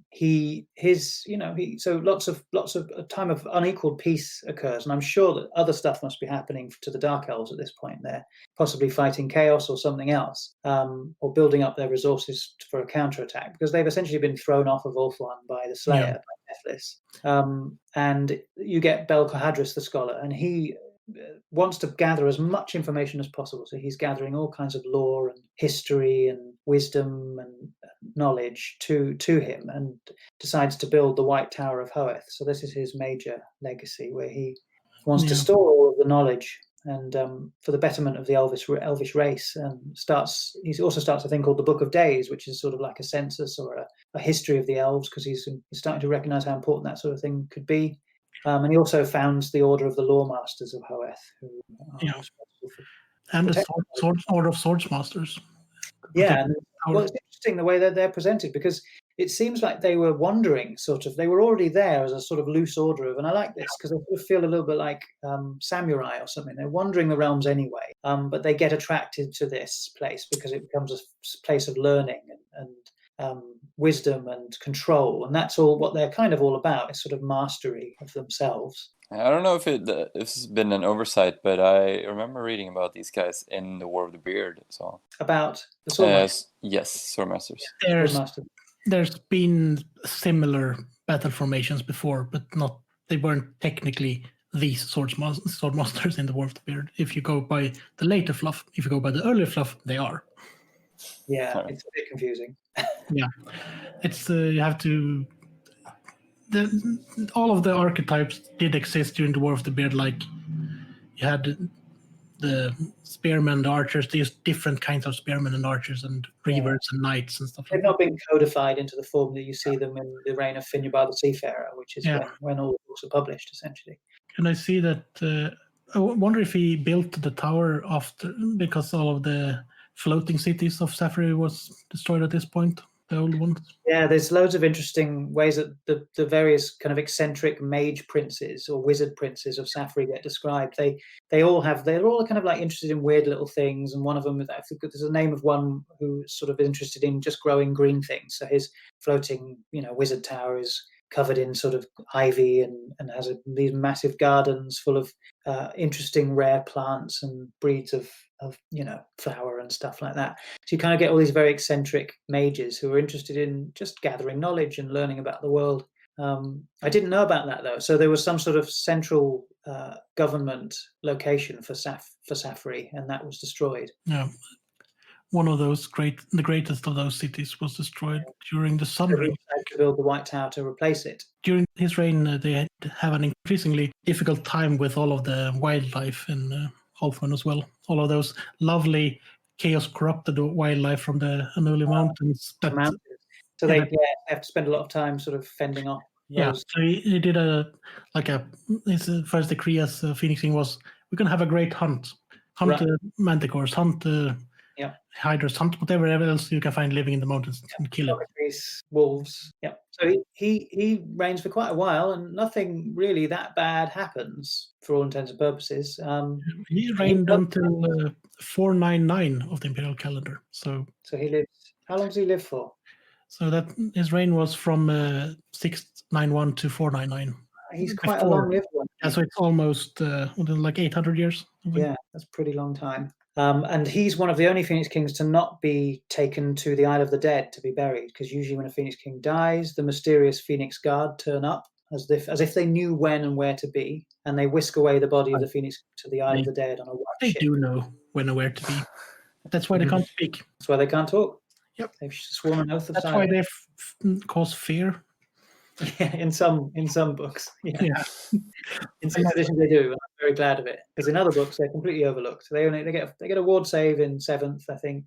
Some people still think they should always have had immune to psychology as a rule, but we can talk about that later. Yeah. Then we go into the reign of the Aethys. Aethys, I like that. He was also Prince of Sapphire. Yeah, and he's called the Poet. So you have the scholar, Belcohadris, who was buried in the foundations of the White Tower. And there's a story about his ghost still haunting the vaults and crypts of the White Tower, and people seeking knowledge can sometimes encounter him, Harry Potter style.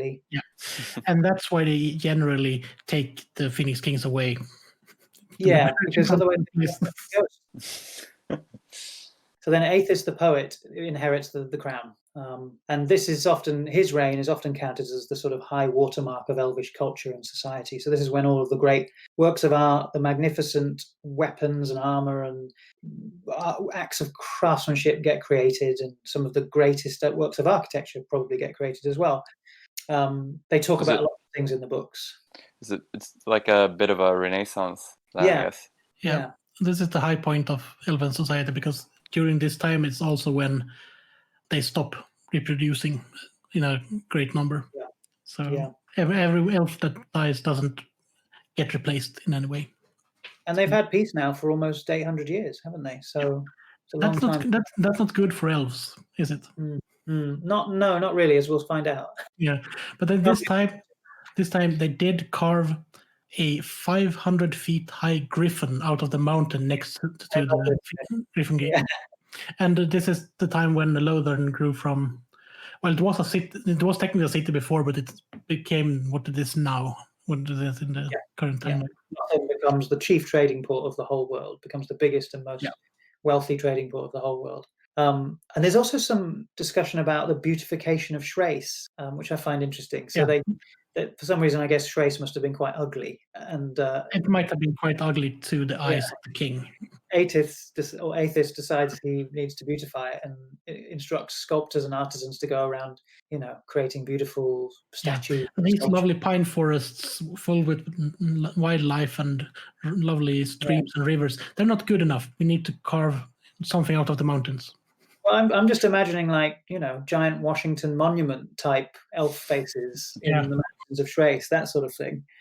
Every river that passes through a mountain got to get those statues from the Argonauts. The Argonauts.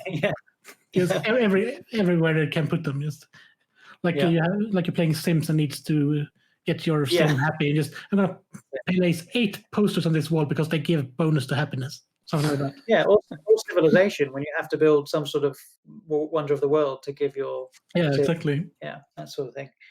So that's what's going on when the Aethys the Poet is in reign. And but at the same time, because of everyone sort of experiencing a lot of peace and relaxation, the cult of luxury starts to creep its way back in, because elves can't be left alone for too long, and they start doing naughty things. And this is probably why there wasn't any word or invasion from the Dark Elves. They were trying a new tactic again, just to weaken the elves from inside. Yeah, because his closest confidant and the Chancellor of the Court was a spy for Naggaroth, for the Witch King. being a Nagarothi spy, as it turns out. Yeah. So I think Aethys then appoints the Swordmasters. This is the first time that the Swordmasters get used as a sort of inquisitorial force. So they sort of get used as a martial force going around rooting out these cults and putting them to the sword and trying to deal with all of the corruption and rot inside this incredibly decadent 800 years of peace society that has resulted. And I think Aethys decides he's reached the culmination of his investigations into these cults and has called a meeting of all of the council, including the Chancellor of the court. And it turns out he's one of his best friends, and he ends up stabbing him, sort of Roman emperor style. Yeah. As he was unmasked, he drove a poisoned dagger through Aethys' heart, and so the 8th Phoenix King was slain by a trusted friend. So much drama. Yeah. So much drama with these elves. Yeah, but that's also quite, as I said, typical. If you go by Roman standards, that's what happened. Yeah. You get killed by someone that should be your friend. Yeah. And this is what's quite fun about the elves in a way. I've always liked the whole intrigue at court thing, the idea that they're this sort of subtlety and nuance that's involved in their interpersonal relationships, and the way that they vie for power is kind of cloak and dagger and all to do with the way that things are said in court, all this stuff. I find that fascinating. It feels very Shakespearean in a way. Yeah, it's really good. Then we move on to Morvale, the impetuous, the 9th Phoenix King, and he's from Yvris. He, I think at the time, was High Lawmaster of the White Tower of Hoeth. So he's a magic-using Phoenix King. And the reason he gets his name, the Impetuous, is because his first act was essentially having, been made aware that the previous king was assassinated. He orders a punitive attack on Nagaroth as a way of sort of saying, screw you guys. And that went great, as everyone knows that at this point the Dark Elves were defeated and were not a problem in the world anymore. Mm-hmm. Or was it that the Elf fleet was dispatched to Cold North and was massacred by the Dark Elves? Yeah, well, the Elf fleet had been run down because more money was being spent on sculptures in Shrace. Yeah. So a handful of trained soldiers you see, like, well, the regimented soldiers, and then a whole host of peasants that probably hadn't held a spear until that morning they were sent away. Yeah, landlubbers. Yeah. And they were essentially massacred, weren't they? So that doesn't really go very well. The Dark Elves in this time, it turns out, have been spending it very wisely, and they've been enslaving humans and other races. They've now got a whole army of slaves as well, which they didn't have before. Yeah, they built some black arcs that they didn't have before. They enslaved some sea serpents. Yeah, they've been enslaving monsters of all kinds. So this is when you really start to get the Dark Elf character of enslavement really coming into its fore. So they then obviously get a bit annoyed and start retaliating themselves. So they come back. A giant Dark Elf armada seizes the Blighted Isle again. They get back Tor Anlec again and Nagarith again. You can sense a bit of repetition going on here. But Morvale, after his first bit of impetuous behaviour, very wisely appoints a Caledonian general as his field commander to act on his behalf, because he must recognise as a mage, as a wise person to a certain extent, although he's quite rash, that he needs someone adept at warfare to defend against this retaliatory force. And it says in the books that Mantheus is actually the one. So this is Mantheus of Caledor. He's the field commander. He establishes the citizen levy properly. So he starts to sort of. But that varies from. It does vary, doesn't it? Yeah, because in some books they say that it's Morvale. In some books they say it's Mantheus. In some books, in some books they say it's the council that decides it during the War of Sundering. But that might just have been a temporary levy because they still had an army at that point, so it could have been expanded. Yeah, and maybe this is what integrates it as a more sort of permanent part of Elvish society. Yeah. That you have your rotation. Sorry? That you have your rotation in the spearmen or archer companies that you just have to do. And it allows a dwindling race, as we've already discovered during the reign of Aethys, the poet. It allows a dwindling race with a small populace to essentially raise a full-time, well, not a full-time army, but an army, a part-time army, at a moment's notice whenever they need to, so they can then sort of have a martial force that can at least equal the forces of other nations who are much more, multiplus, while still, being quite a small and dwindling race. Yeah, it was desperately needed to fill out the ranks because otherwise they had a few hundred swords masters, a couple of shadow warriors, and some horse guys from Illyrian. The only real professional soldiers And around. the Sea Guard, of course, that manned the fleet. But they were mostly traders at this point as well, after 800 years of peace. Yeah, and everyone else had probably just given up the sword or the spear or the axe and decided to become a painter or a poet or a sculptor. Yeah, you need a whole host of sculptors for Christ. Yeah, an army of sculptors was raised from trace, essentially.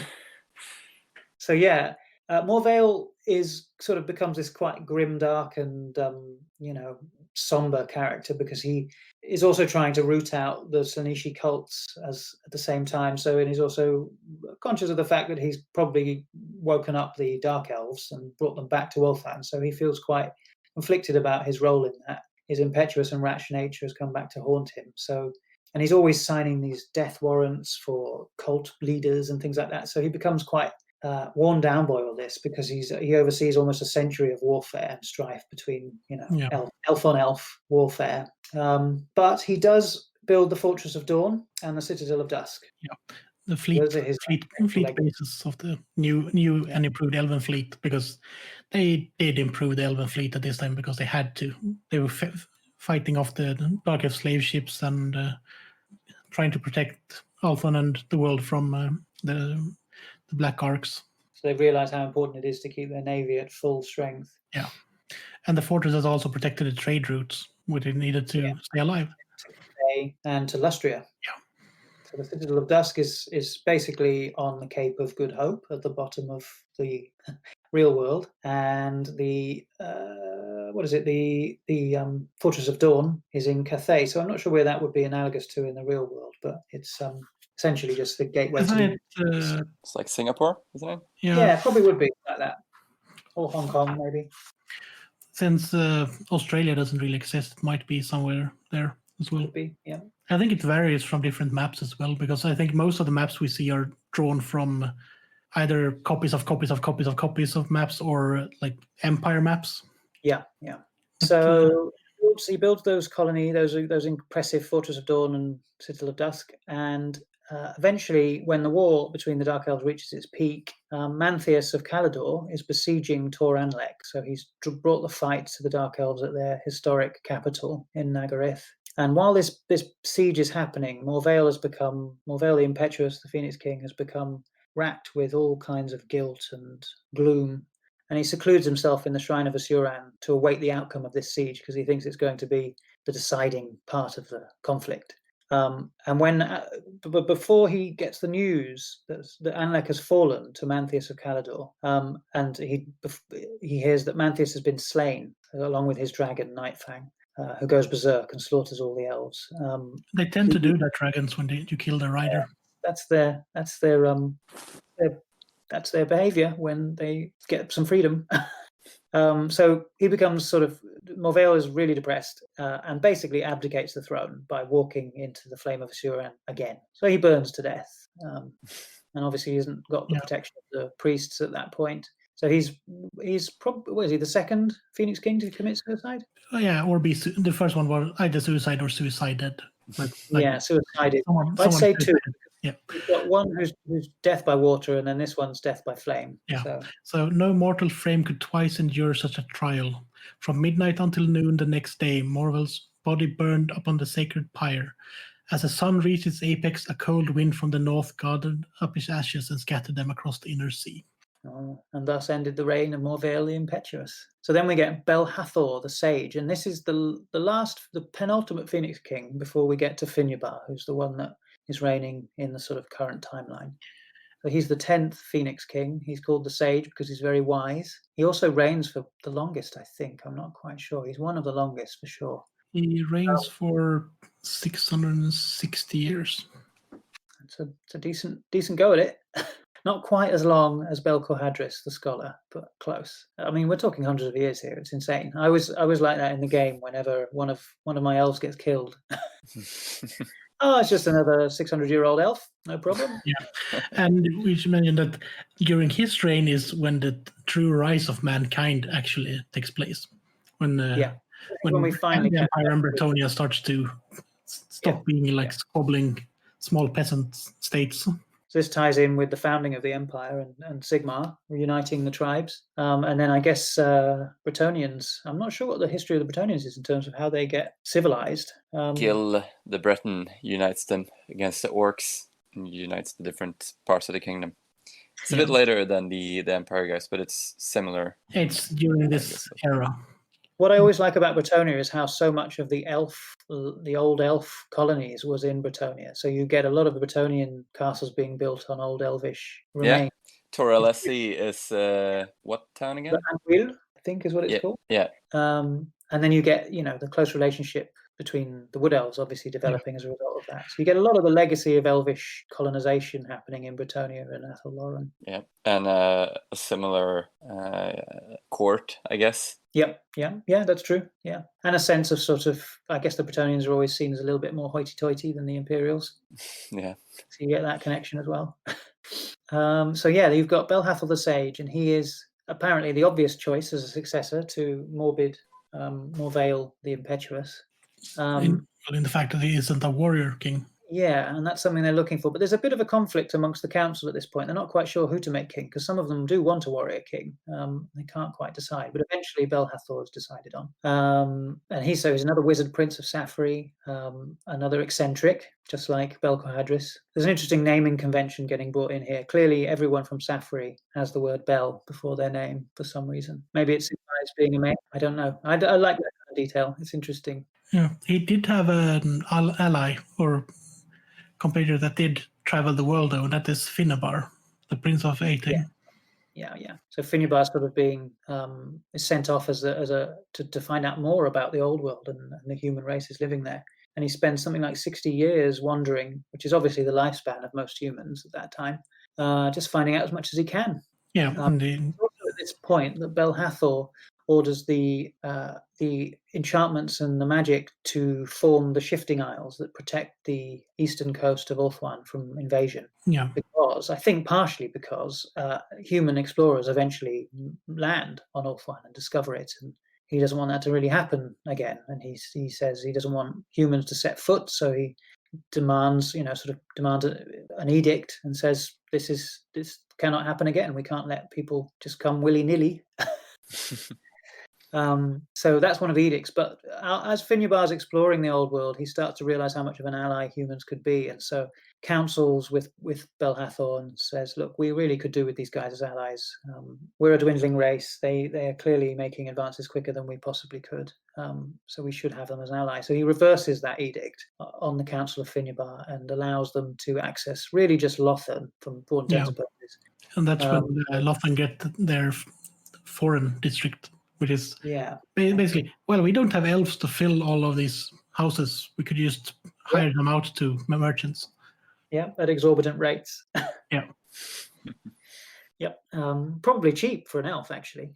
But anyway, so you get another golden age of trade happens, where trade with the humans is then struck up as a primary source, and then Finnabar. I don't think this isn't when. No, this doesn't. So this ties into how sort of Teclis eventually becomes the one who trains the colleges of magic. Yeah, but that is under Finnabar. And Belhathor is another one who dies peacefully. Yeah, he dies peacefully of old age, and Finnabar was his chosen successor, which is quite logically because he was probably the most influential elf at that point. Yeah. So but Finnabar was chosen. Really? Finnabar was chosen by his predecessor. He's the only one that's been chosen. Yes, that's true. Sort of pre-appointed in a way, given the go-ahead. Which is kind of like the Roman emperors when they adopted a general that was really influential, or a statesman that was really influential at the end of the life, so they could have a successor that wasn't of the blood, didn't feel spoiled by the entitlement to power, but just, you're really good at this. You should take over. And so we have where we are now. And I guess, I mean, it's probably a good point to sort of, because you can't really talk about the history of Finnabar because it's being written, I suppose. But he does do some things. Trade with the old world is brought into much closer relationship. There are lots of invasions that happen, dark elf invasions, which is what forms the majority of the conflict in the game that we know and love. Also, that is background to different characters in the book as well, like the burning of Avalorn. Yeah. You also get the invasion of Grom the Paunch, the Goblin invasion, which is the subject of the new Total War game, isn't it? Yeah, the new expansion. You can play as Grom, or you can play as Eltharion. Or if you do it as a proper Elven player you play as Imric of Caledor, the Tame Dragon. Can you do that? If you play as Imric, which is a really quite challenging experience, you start in somewhere north of Nagashisar, that kind of area. Okay. And there are dragons there, so you can actually, if you have an army that's led by Imric, you can fight the dragon and their army, and then basically defeat the army, you gain the dragon as an ally. Right, cool. I'm so jealous. I wish I had the time to play those games. They sound like great fun. So that's it, really. What should we move on to next? That's the history of the Phoenix Kings, the Chronicles of the Phoenix Kings. Bring us right up to date. Well, I guess we should talk about the elves in the game that we play. Yeah. So what can be said straight off the bat is that they're like a glass cannon faction, right? The very elite, not durable at all, but can deal a lot of damage. But you need to know what you're doing. Yeah, toughness 3 is not your friend. Yeah, they're very weak, very, very brittle. So you have to be sure of when you're using them, and you have to make sure you use them exactly the right place and the right time. It's a bit like using a rapier rather than a broadsword. Yeah, they have very specialized troops as well. A lot of special units that you have to know how to use. Yeah, and they're all competing for your special slots as well, which is one of the things I always struggle with. Yeah. Do you want to take? That's a good part of the 8th book, where you can actually take Reavers as a core choice. Yeah, that's probably the only thing that's good with that book, because it removes all. It was a big deal in 6th when suddenly Silver Helms became core choice, which seemed to make sense according to the fluff, for ages, but wasn't happening for some reason. Shall we start with the leaders or the core choices? I reckon we start from the top and then round it off with some special characters to sort out the story of the Finnebar era. Perfect. So, how do you feel about the prince? How do I feel about the prince? Yeah, the prince, the choice, not prince, or the artist former known as prince. I thought you were asking about Prince Charles. Oh, well, he's got big ears. Well, as an architect, I've always got an opinion about Prince Charles. But anyway, let's talk about the High Elf princes. They are probably one of the most they've got very high weapon skill. So maybe we go through each of the different stat lines first. So movement 5, that's across the board. All elves have that as their base movement. Weapon skill 7, ballistic skill 6, a bit disappointing, but I'll take it. Strength 4, toughness 3, wounds 3. So you're really starting to see how weak they are now. Toughness and wounds 3. Initiative 8, attacks 4, and then leadership 10. And the base cost is 125 points. You really do want to win the charge if you charge one in. But they can be kitted out with some interesting equipment. So they've got some sort of vanilla magical equipment, which is sort of common magical equipment, which they can be equipped with. They could have dragon armor, which gives them, it's just like heavy armor, but it gives them resistance to fire attacks. They get all the usual complement of weapons. So you've got lance, spear, great weapon, halberd, additional hand weapon, which is one of my favorite choices. Or they can be armed with a longbow. That's the only real ranged weapon choice they have, but very powerful one in some builds. Yeah, but you have to make sure you get your use of it if you take it, because it is 15 make the points. most of it. And then they've got the full complement of mounts. So they could, on an elven steed, barded or not, Great Eagle, which is probably one of the most affordable options, and really, really, really good. Probably best on a hero rather than a prince, though. Then the Griffin and a Dragon, which is probably what you want to be mounting one on. A Griffin is something you mount it on if you don't have the points for Dragon. Griffin is the budget mount. Yeah, it has some bonuses, but it's still 200 points that you might spend on something else. Absolutely. But they do get 100 points of magical allowance, don't they? So, and you can use this to spend, and we should probably talk about it a little bit, because it's a key component of the High Elf 6 army book. So you've got Vor's Forge, where they list out all of the magic items, but you also get the High Elf Honors, which can really start to sort of customize who your heroes and princes are, and your mates. Yeah. Can take one is the only one that's mandatory, and that's the Pure of Heart. Pure of Heart 0 points is a mandatory one, but I think that's the one that gives the enemy additional points they're slain. The This honor must be given to exactly one High Elf character. It costs no points, and that is the character in any unit he joins is immune to panic if the pure of heart character is killed. The High Elf player loses 100 victory points from its total at the end of the battle. If the scenario does not use victory points, then the demise of pure of heart character has no effect. So you gain immune to panic in exchange for possibly losing 100 points. Quite a risky one. I tend to put that on someone I know is going to be holding the line and may not see combat. That's what me being risk averse, essentially. Yeah, but it is unnecessary to put it on a character like have like a 60-70% risk of dying. Definitely don't put it because it's still 100 don't put it on your combat prince or your combat hero. Or it's probably quite a good choice for a mage in a way. I've always thought I put it on mages before if you can keep them in the back and not get killed by scouts or anything.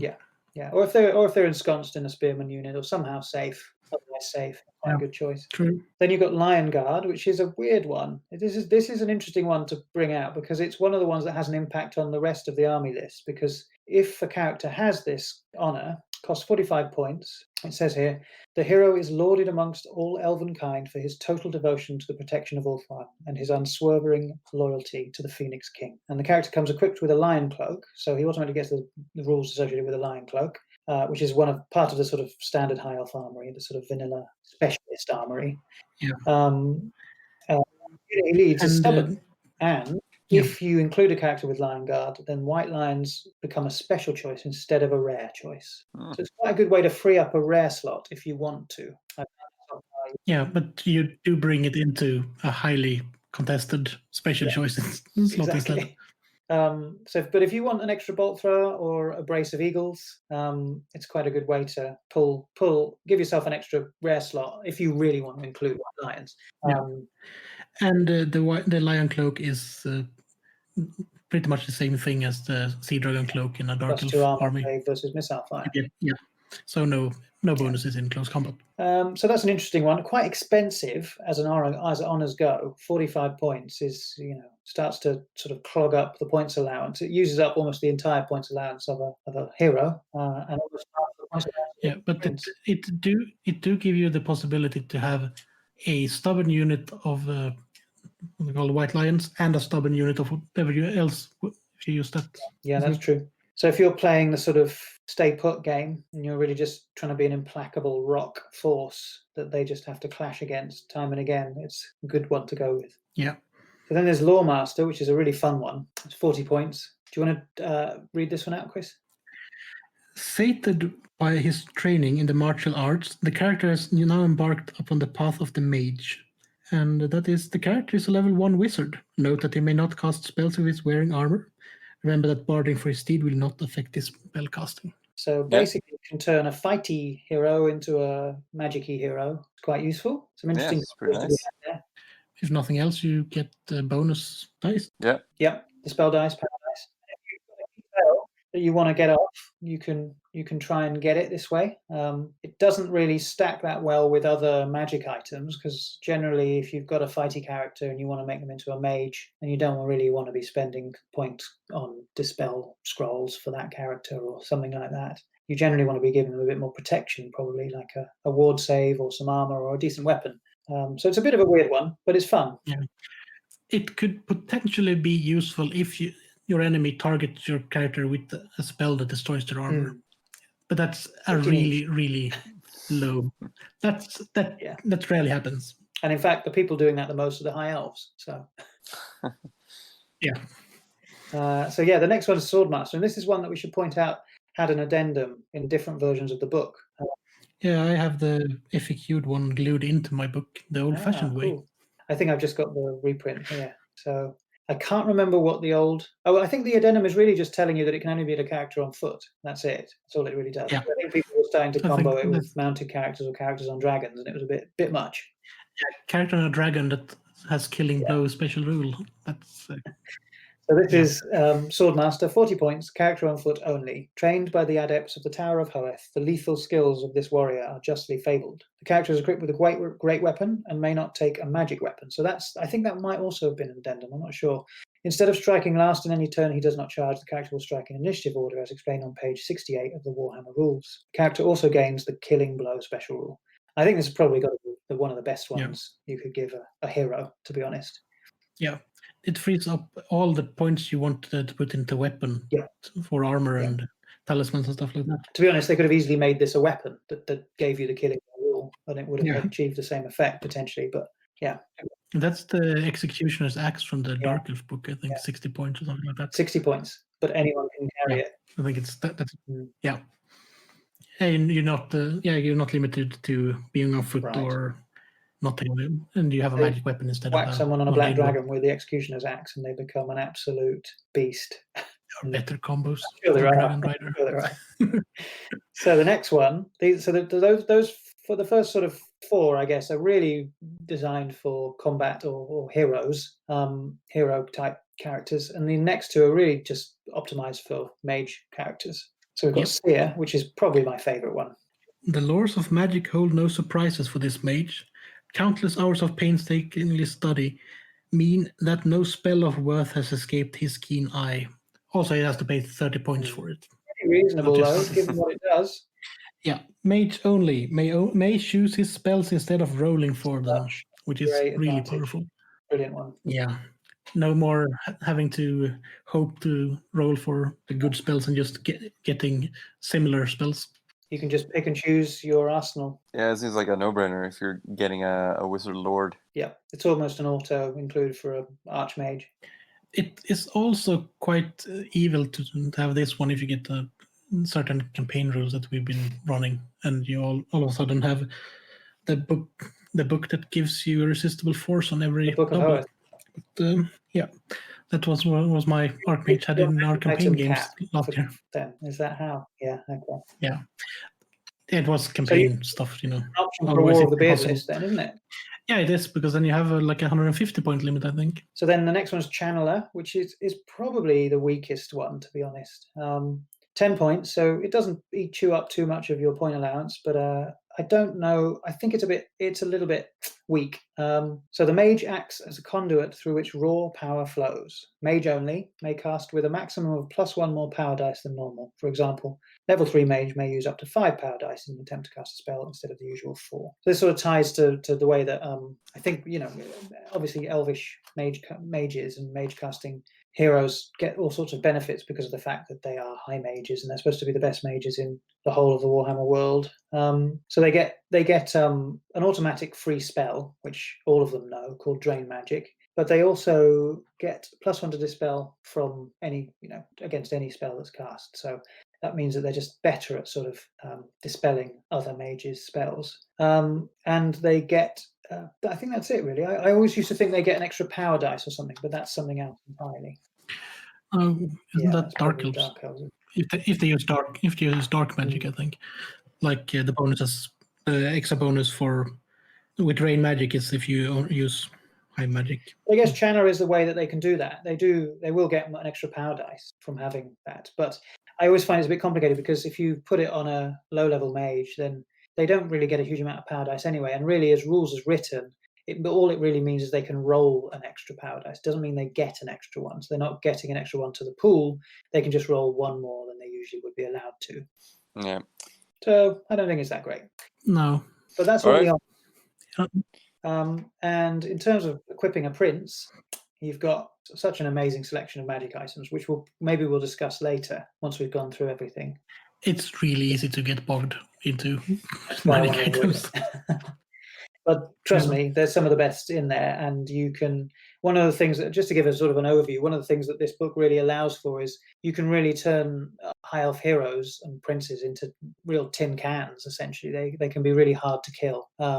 They've got some pretty powerful weapons and pretty powerful magic items and talismans and enchanted items and things. But I've noticed when you're kitting out a combat prince or a combat hero, you can really make them quite tough to kill. Ward saves up, lots of ward saves. Yeah. A few really, really good ward saves, and lots of ways that you can give yourself a one-up.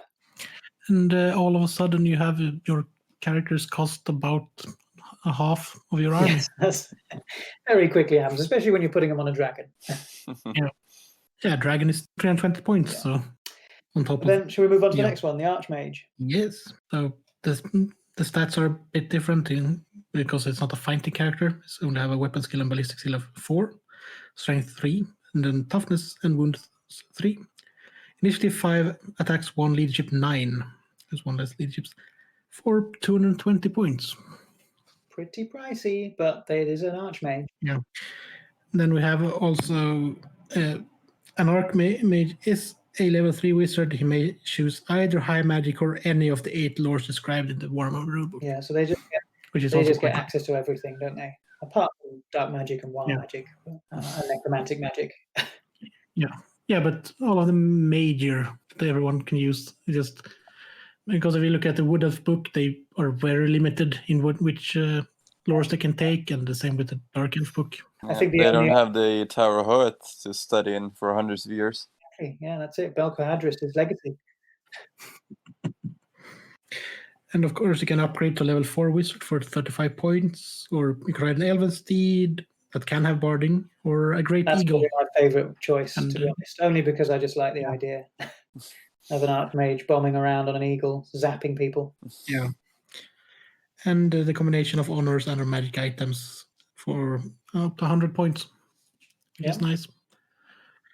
Which is when you're, a level 4 mage on a eagle, you're starting to run out of space in your army to actually give magic items all of a sudden. But these kind of dream builds, what you reserve for your 6,000 point crazy game that never happened. Yeah.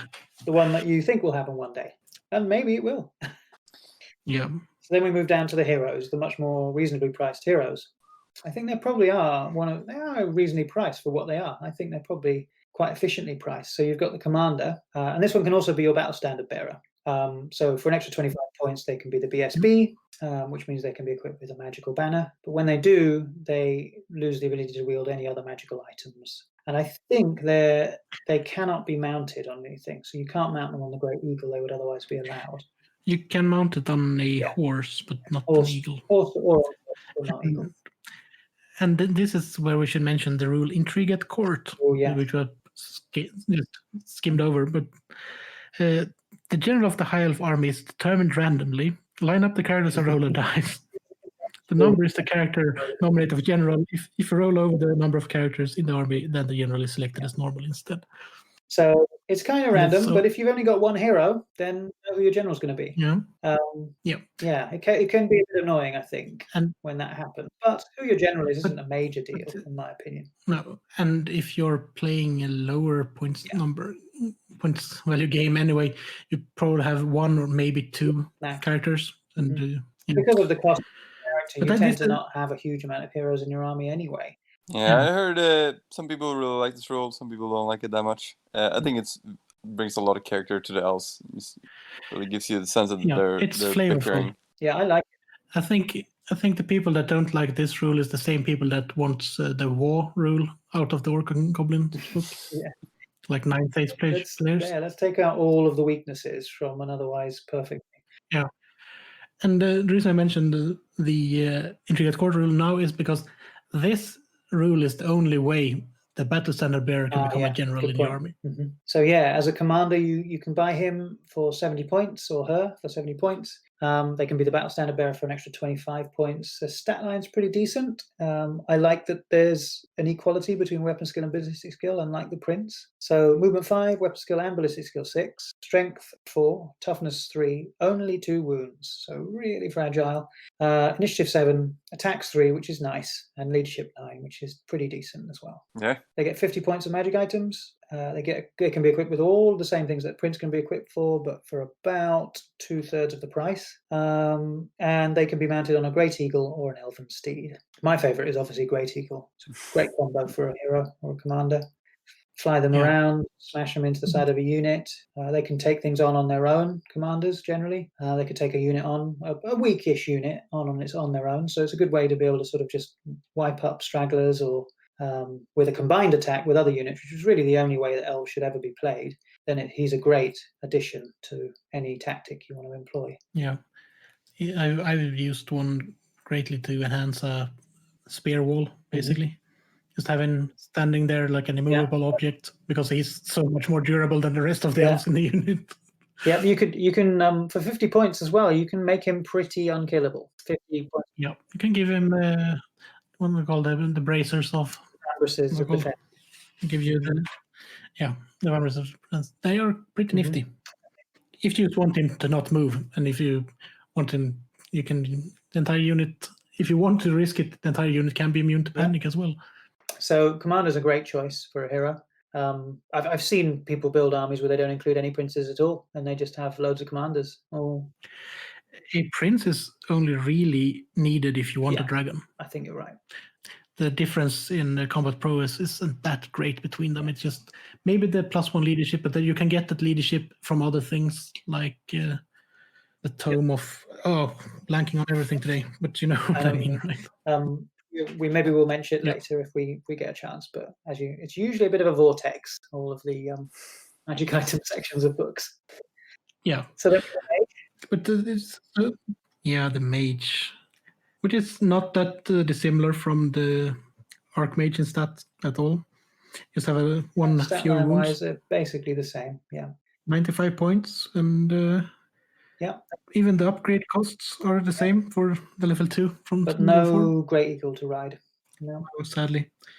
Nor any chariots or anything that you can do in other editions. Yeah, you can mount characters on chariots, but it ends up taking up an extra special unit choice, just like I think in a lot of the other books. Yeah. The dragon obviously takes up another hero slot as well, so that's another thing to bear in mind if you want that prince with the dragon. It seems like with the elf magic users, they're really great value as they are, but then you can buff them a lot to really give them an edge. Yeah, then they become really spectacular. The level of the Archmage with the Book of Health being the perfect example on an eagle. I mean, that is one of the best, most powerful. If you're going to go for a Lord choice in a High Elf army, it's a good one. Yeah, I have one in my campaign army with that book. It's glorious when you just roll up.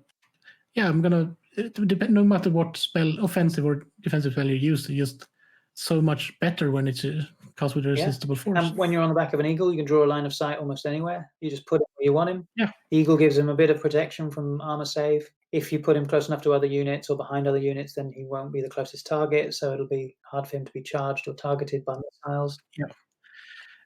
We should probably mention that that's a thing you need to get really good at when playing High Elves. Positioning. Yeah. Positioning is everything. Deployment is everything. High Elf army. You need to get that right. And this is why it rewards really experienced generals or generals who can keep their head, which is not me, by the way. But that's just a trait of the elven race. Just feel that the red comes on, you get a tinge of Cain in you. The rage. It's less about that. I just like getting stuck in. I think I probably shouldn't have ever really chosen arms, but I love the book. I love the fluff. The fluff is fantastic, and I probably should have chosen something a bit more like probably orcs and goblins, maybe. I don't know, but that's my Cornet Chaos. Cornet Chaos is probably right up my street. But that's before the mage can take high magic or any one of the 8 lores described in the Warhammer rulebook, which makes it a really versatile. If you take more than one mage, you can kit them out for different. Yeah, so one of my favorite combos for a mage is mage, give him an extra level, give him the seer ability, and then probably give him the silver wand as well. So then he becomes he can now cast, he's got 3 spells, and he can choose 3 spells that he gets to use. And he doesn't cost a huge amount, it's still pretty expensive compared to other mages or magic users out there, but it's quite a good combo. And then he's still got another 10 points spare for a talisman of protection or something like that, which he needs. Yeah. So that's quite a solid build for a mage, I think. So that's the heroes and the lords. Yep. Let's move on to the core units. So this is where it gets really fun, because the Silver Helms are finally where they should be. Definitely. There's a couple of broad rules that we should probably talk about, isn't there? That apply to all elf units, or all core units in particular. Or is it just Silver? No, so it's just Silver Helms and Spearmen, isn't it? That's the first among equals rule. Yeah, and that is 1 unit of either Spearmen or Silver Helms may be given a magic standard worth up to 25 points. If you want to spend it on it. So I'm not sure how common that is in other books in terms of core units getting access to magic banners, but it seems like it's a big deal here. Yeah, and it's quite nice if you want to give, I think, the Banner of Illyrian, where you can move through difficult terrain without taking That's a perfect for penalty, silver. which is Yeah. great. Yeah, just having an outflanking Silverhelm Or unit. you can charge through forests if you want to. Yeah. Or if you want to make your spearmen really, really durable, or better offense, give them some magic protection. Yeah. But those banners, the cheap banners are usually, you can move to difficult Yeah, terrain. I think there's one that allows the unit to be immune to fear or cause fear or something. Lion banner, cause fear, I think, from memory. A lion standard is immune to fear and That's terror. quite good if you want to put it on a block of spearmen. Yeah, and Banner of Illyrian, as we mentioned, is this unit treats difficult ground as open ground for purposes of movement. So I think that are those the only two that these two, really the nice. first among equals rule would give them access to, really. Yeah, next banner up is 40 points, and it's the banner of Arcane Protection, which gives you magic resistance But too. that's pretty good, isn't it? I've used that one before. Yeah, and in addition, any undead or demon model touching the unit carrying the banner will suffer 1 wound save as normal at the start of it. Masters, it's super fluffy. Yeah. You know, they become demon killing machines. It's brilliant. Yeah, it's something I will take next time I play Krell if he's using his undead. Oh, are you playing undead? I took this totally by accident. Yeah. Oh, Sorry. what do you mean? Just a bit of magic resistance, and you get an automatic wound. Yeah, but the archers and the spearmen are pretty much the same. Wise, yeah, they are. The only difference is in their champion choice, which obviously just swaps attack. The sort of spearmen, they get 2 attacks for the champion, and then the archer champion gets an additional pip of ballistic skill, making ballistic skill 5, which is pretty good, really. Ballistic skill 5. They're going to be hitting on 3+ most of the time, long range for the champion, and then the archers will be on 4+. Yeah, 50-50, not bad. Long range. Archers are 12 points though, which makes them quite expensive. They are quite expensive, but I always think they're a good core slot filling up option. Spearmen are better potentially, depending on the build you're going for. The ultimate core slot has got to be Silverhelms, though. I mean, I think it's a contest. Yeah.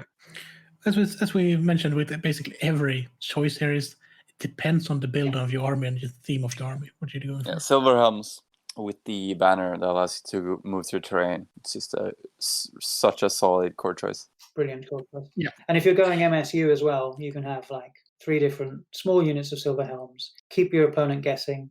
Maybe you've got the banner on one of them. Yeah. Doesn't really matter. Maybe you've got a hero in another, and so it's got 2 problems to deal with. Yeah. Yep. But the spearmen are 11 points, and they come with hand weapon, spear, light armor, and shield. And the archers come with hand weapon and longbow and can take light armor for 1 point. Take the light armor, which I think probably everyone doesn't bother with, but I can't think why you would, to be honest.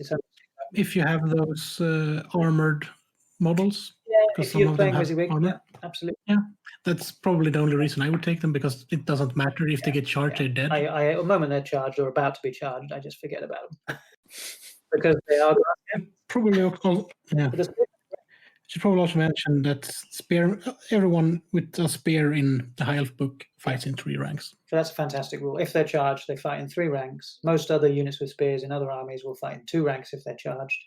Now, I don't think that means that they fight in 2 ranks when they charge themselves, which used to be the way the rule was written in 5th edition.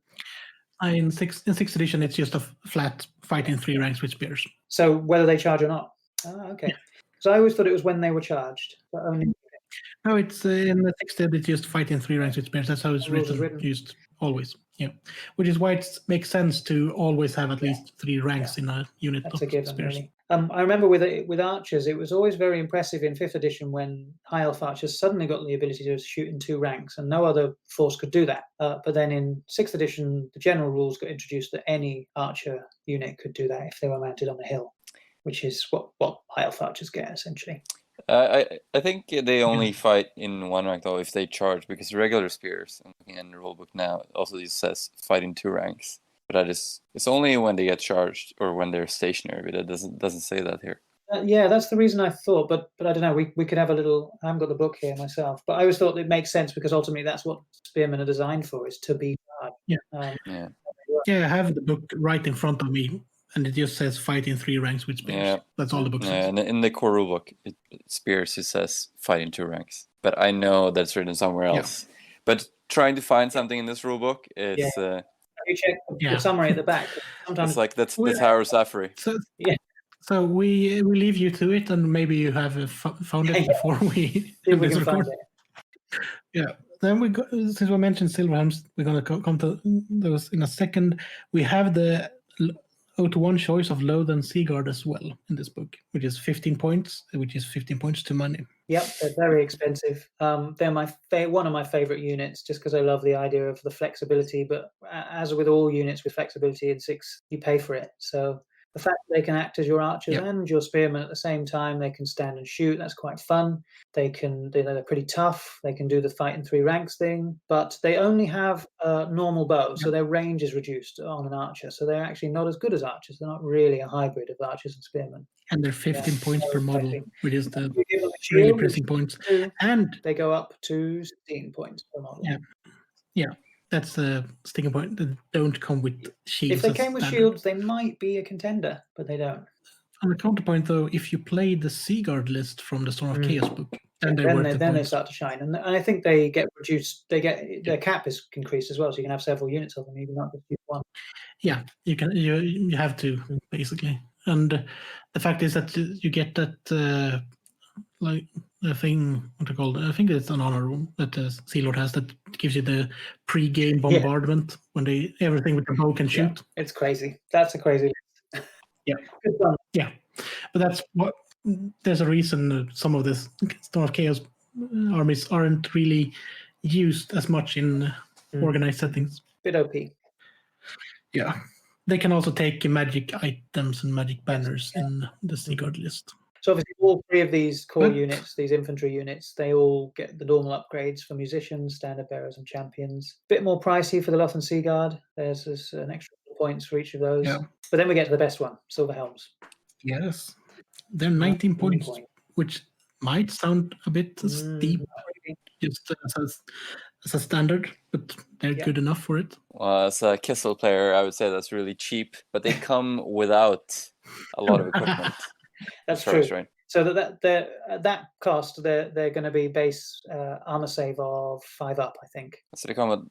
Yeah, they lack both the shields and heavy armor and mounted, so that's just 5 up. But you give them shields for 2 points, brings them up to 21 points a model, and that will give them a 4 up. You could give them heavy armor for another 2 points, so they then go up to 23 points a model, and that would give them their best armor save possible, which is 2 up, I think. Can they have barding? They come with they have a barded their base save is 4 up. Yeah. For 19 points, you get a 4 up save. You get fast cavalry. Well, they're not fast cavalry, but you get fast moving cavalry unit. You got a 9-inch move. Minimum unit size of 5, which is totally doable. As you know, in my army, I've got a unit of 23.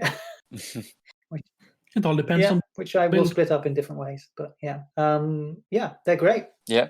And you can keep them out for either being a flanking unit, or if you build them large enough and armored and heavily enough, you can use them as the main charger if you have all the flanking units. And they're actually the cheapest way to fill up your core slots. So for 5 at 19 points, it's cheaper than the minimum 10 spearmen or 10 archers, and way cheaper than the minimum 10 Lothian Seaguard. Yeah, definitely.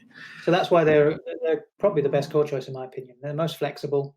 You pay for what you want them to be, so you pay less, and they're just a really fast, lightweight, disposable, to a certain extent, hard-hitting cavalry force. Or you beef them up a little bit more with more armor, and then they become a proper sort of stalwart core cavalry choice. Yeah. If you want to boost them even more, you put You put them out on motorcycles? Yeah, they're apparently so.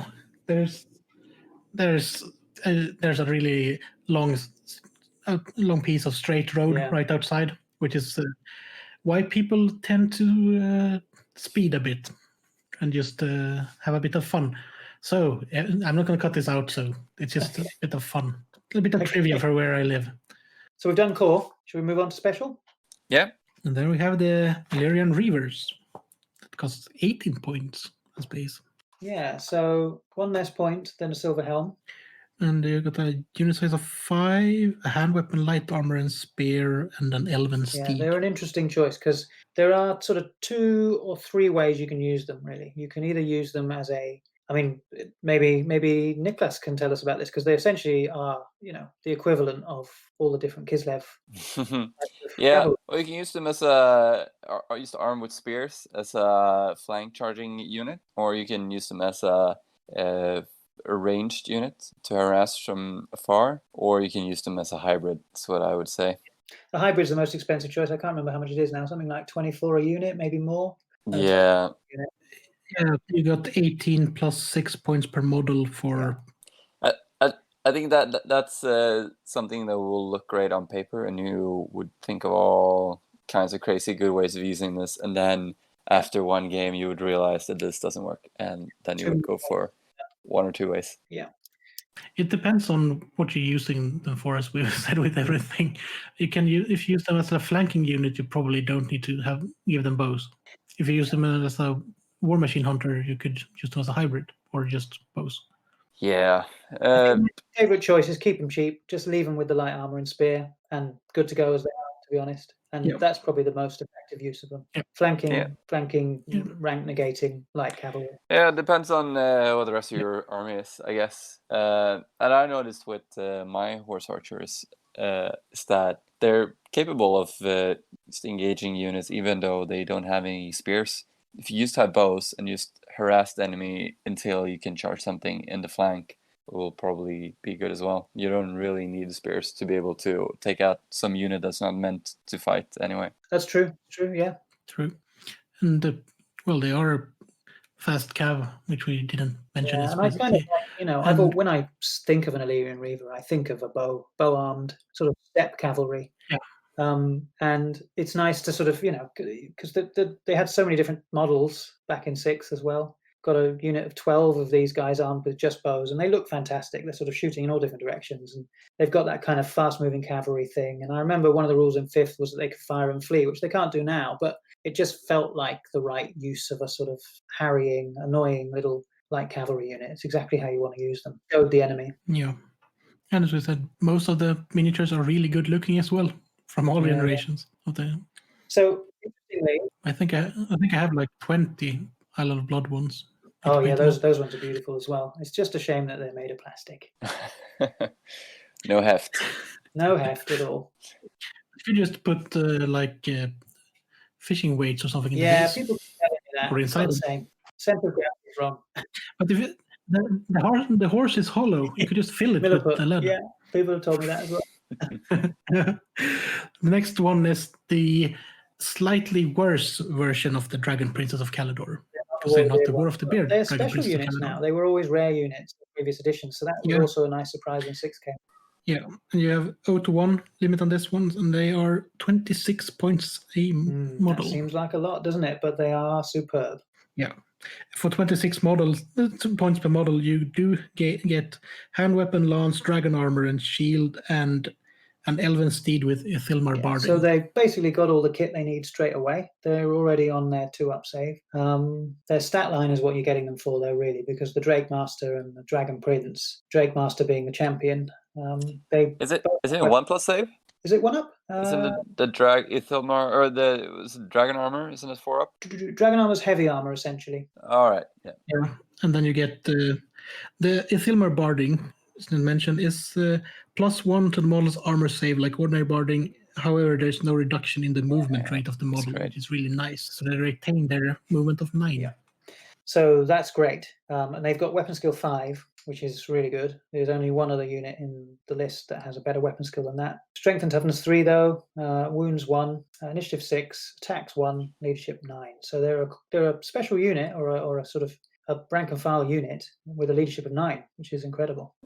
Standard. Standard for dwarves, I know. But yeah, these are some of the best cavalry in the game, I'd say. They're great. And 26 points is not that bad, really. No. My medium cavalry is 24 points. So, yeah, they're awesome. And movement 9, even with barding, so charge range of 18. But yeah, the only problem is that they're strength 3, so strength 5 on the charge with lances. Not great. But I'll take it because it's probably one of the hardest hits that an elf is going to give. Yeah. And the fact that you can upgrade the standard bearer if you have one to a magic standard worth up to 50 Great. So points. this combos well with some of the higher cost magic standards in the list. And Yeah. the Great Master can have a magic item, so you can give him something killy to help with that. Yeah, you can 25 points of magic item. Yeah.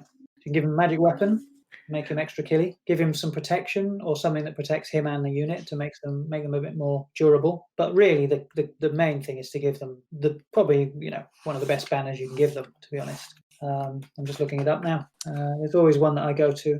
So it's either the Standard of Balance, the Banner of Sorcery, or the Banner of Arcane Protection. Yeah, it depends on if you want to give them an ability to give you extra power dice, or if you want to be completely immune to psychology, including the one you target. That one's pretty good, especially when you're going to charge something with Frenzy, like Witch Elves or Savage Orcs. Yeah. That's great because you negate their Frenzy completely. They lose their whole advantage. And then, of course, they can get the Banner of Arcane Protection, which we already talked about, which will make them demon-killing Dragon Knights, which is fun.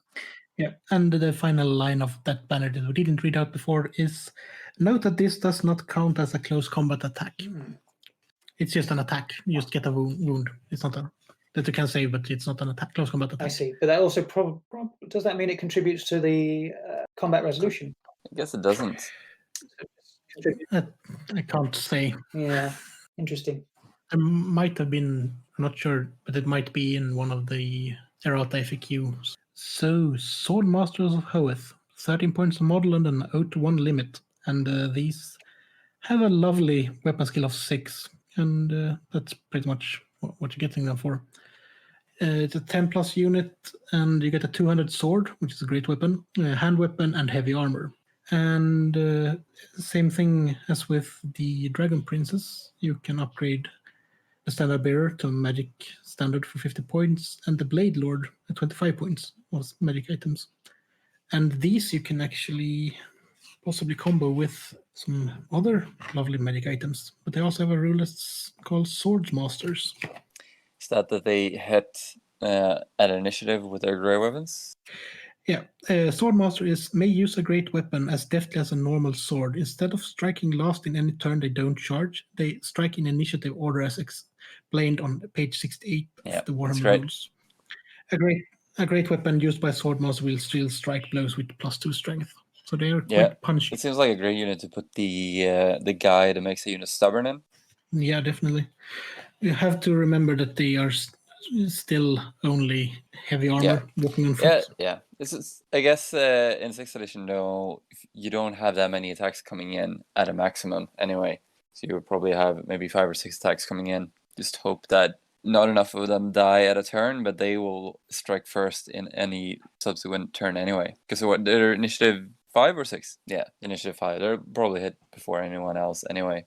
And they'll hit like any standard troop and even any elite troop on a 3-up. Because weapon skill 6 is really good. Yeah, and if you use them in an infantry line, you could give the leader possibly a blessed tome for 25 points. And the tales in this book gives heart to all high elves that hear them. Tales of ancient valor and glory, stories of nobility and self-sacrifice. Which is, the character with the tome recites the stirring words of heroes of old as battle is joined. All high elf units within 6 inches of the bearer get +1 leadership, up to a maximum of 10. Yeah. So if you use a unit of these in your infantry spear line, you can potentially boost the unit next to it as well. So you don't really have to have your general close by to get bonus to leadership. Yeah, they're just a great close combat unit, and definitely something that you want to shoot out instead of getting stuck into. Yep, I'm sad I missed them. Swordmasters are my favorite. Just to mention that you could take like the blessed tome for the Blade Lord to give them. And the way that has a sort of area of effect. Mm-hmm. Yeah. So it gives like 6 inches from. Yeah, it's a great choice for Blade Lord. So if you, at least if you're using them to anchor an infantry line without a lord in it. Yeah, I'd say. I mean, most of the sort of elite infantry for high elves have the ability to give their champion a 25-point item, and that item is almost an auto include for almost any of them. To be honest, it's probably quite good with Phoenix Guard as well. Yeah, definitely. And it's good with the sword masters, given that they are only leadership 8. And they're so affordable, I these think. guys. You probably already mentioned it, but it's Yeah. it's almost laughable. They probably should have had a couple more points. Yeah, the bonus rule with the initiative on charge, if they. And that's the best part with the War of the Beard list, when you can have more than one unit. For a while, I had a stupendous number of these models. I've now managed to get it down to 30, but I just love them so much. I think I had something like 3 units of 30 at some point. I was obsessed with getting unit formations that could be in ranks of 7. So I think I probably had 2 units of 21 and then another unit of 30. But I don't have any. I mean, I know you've already got loads, Chris. You've got 50 or something. Yeah, but that's because I managed to score a lot of the metal ones, and then I bought a lot of just random Isle of Blood. Yeah, those Isle of Blood minis, and a lot of them in them. And then I traded with Jimmy for another set of Island of Blood minis. So this started just cornered the market on Swordmasters in Europe. Right. And that's why all of a sudden, because when we started this podcast, we used to cost things in amount of battalions of High Elves. Because they were so cheap. There was like a battalion was like a third of the value it was actually on the market. Well, Swordmaster, the old metal Swordmasters these days, probably about £2, one quid each, maybe. There's so many of them out there on the market, but they're such great models. I don't see there's any excuse to not own some even if you're not a health player. To be fair, they work quite good with if you mix the plastic ones and the metal ones as well, because they're similar enough. Got a similar proportion to them. That was one of the things I liked about all the 6th edition releases, is that the High Elf sculpts in general had a uniformity to them, but it wasn't too much. It wasn't the monopose uniformity. It was enough uniformity to give them a sense that they were a disciplined fighting force, but enough variety in the sculpts to give them a sense that they were different people, different individuals, with being distracted by things or looking at different things on the battlefield. It was very clever. That was the way it worked with the Loth and Seaguard models, with the Swordmasters of Hoeth, with the White Lions, and eventually the Phoenix Guard when they got their metal, redo metal for 6. Right. So what's the next unit? Shadow Warriors. So they're a great unit. They're one of those ones that got a little bit more fleshing out as the books went on, as their culture sort of got developed. Because initially in 4th, they were really weird, janky models, and they were also it was a bit uncertain as to what their motives were or really what purpose they served in the army. I guess they've always been sort of light skirmishing troops. But anyway, we've got Shadow Warriors, 15 points a model, stat line, movement 5, weapon skill and ballistic skill 4, strength and toughness 3, wounds 1, initiative 5, attacks 1, and leadership 8. I'm surprised by the ballistic skill. Say again? I'm a bit surprised by the ballistic skill of 4. I thought they were 5. Yeah, I did too. The Shadow Walker has a ballistic skill of 5. So the thing that's disappointing about them is they're essentially no better at shooting things than an archer, but they do have the ability to skirmish and scout. So you can put them in all sorts of interesting, advantageous positions on the field before the game starts. You can use them for march blocking. You can use them just as a sort of hint of a threat to something. You can use them to clean up war machines. They're very, very useful. Now, 15 points is probably a little bit too much. Maybe 14 would be more respectable. But you can have as many units of them as you want, and they can be in unit sizes of between 5 and 15. So interesting sort of blocks of them could be used. I find 6 is probably the sweet spot for dice rolling, and a Shadow Walker is probably an auto include because of his additional ballistic skill. And then we can just come to the models themselves. All of them really good looking. Apart from the 4th edition ones, which are weird. Yeah, but if you go with the 6th edition ones, or go with the 8th edition plastic ones that are currently still available. Yeah, those are great models. Stores. I will consider them good models. Yeah, and they make excellent crew for Boltron. Yeah. As we've seen recently somewhere. Yeah. What was I going to say? The strange thing about the first Shadow Warrior models was that their quivers were in such a strange place. They were on their knee at the front. I'm a field archer, and I know how awkward a position that is for a quiver, especially a unit that's supposed to be this dynamic, fast-moving, sort of agile unit. It's definitely not where you would have a quiver. It was very strange. And they were drawing these really weird swords, and they were also capable of being armed with shields at the time as well, which has always just seemed very strange. But in 4th edition, there was also another unit, which is not mentioned in any of the other editions. It was this interesting sort of a very flexible unit, essentially just elf warriors, and you could arm them almost exactly as you wanted to. They were very cheap, And they had all kinds of weapon upgrades. So you could give them 2-hand weapons, or you could give them a sword and a shield, or spears, or great swords, or great axes, or I think they could even be armed with flails. They were really interesting because I think they allowed you to sort of make whatever kind of unit you felt you wanted. So you could have a sort of really fighty 2-hand weapons unit, or a strange sort of small unit of double hand weapon wielding guys, and it was quite interesting. I mean, it's a shame that you've lost that flexibility in the later editions. But I just thought I'd mention them because I thought they were interesting. They did make something similar, although you can't equip them nearly as much with not as much variety in the in the ship company for the Seaguard list. That's the only thing that's been even remotely close. Yeah. So Shadow Warriors, quite useful. How would you use them, Chris? I'm not gonna say as a crew for bolt throwers. I'm gonna say as like hunting stuff that are a bit outside of the line of the enemy, so to speak. Like war machines or mages, if you can find them. Oh yeah, they're good mage hunters. That's a good point. That's probably the most, because otherwise you want something that can easily flank charge, and they're better alternative than tossing a skirmishing unit in the flank of a unit. They got much better in later editions, I think, because they always lacked the flexibility that you thought they needed to be a bit more aggressive in combat. And I think in 7th and 8th, they finally got the ability to have, I think they had 2 attacks each, and then you could also arm them with an additional hand weapon if you wanted to, which is why the kit is designed that way. And that always made them a bit more interesting, competitive, I thought, because you could then really start to commit to combat and really start to tie up units, and they would be a genuine threat. I mean, really, they're just a road bump in the current form they are in 6th, if you want to use them that way. Yeah, but they look good, which is great. Sometimes just good enough. Yeah, well, as far as I'm concerned, that's what playing an elf army is all about, really. Just looking good. You don't need to actually just look good. And then we have the Tyranno Chariot for 85 points, 1 to 2 per special choice. So you can take them in pairs, and they use only one special slot. Yeah. They are a chariot, but they are a chariot pulled by elven steeds, so they're a bit faster than most chariots. And they don't suffer from stupidity like the Dark Elf chariot do. Yeah. They'll get their impact hits. They're a good supporting unit to put next to a unit of Silver Helms or something like that. I have an army build where I've got all my special choices taken up by chariots. Which they can have bows as well, right?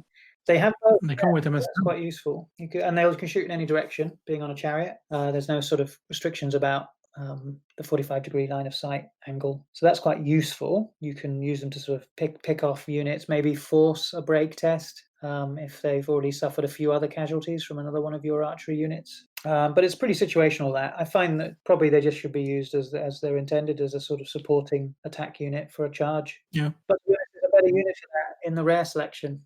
So. Yeah.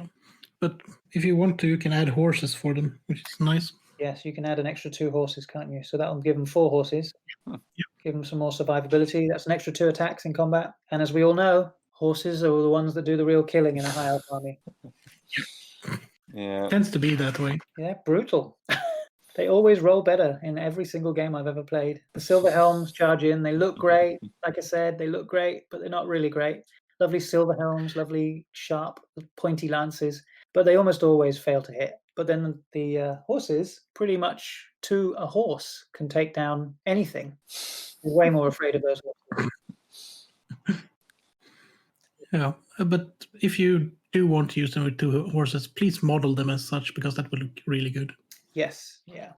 It's quite involved to do that, but it's probably worth it in the end. Also, the other trick thing about that is also obviously that then increases the footprint of the unit, the base size, and it means that they're probably more likely to get more enemy combatants into contact with the chariot itself. That's always a problem with chariots, because they've got such a big base size. If they get flanked, then there's a lot of hits coming their way. And if you essentially make them a square base, then they, no matter which angle they're at, they're always going to get 5 or so infantry hits at them. So that's another thing to bear in mind. Yeah, that's true. On to the rare choices then. Some fun stuff in here. The first one, Phoenix Guard, who are the mysterious guardians of the chamber. What is it called? The Chamber of Fate or something? What is it called? Can't remember what it's called now.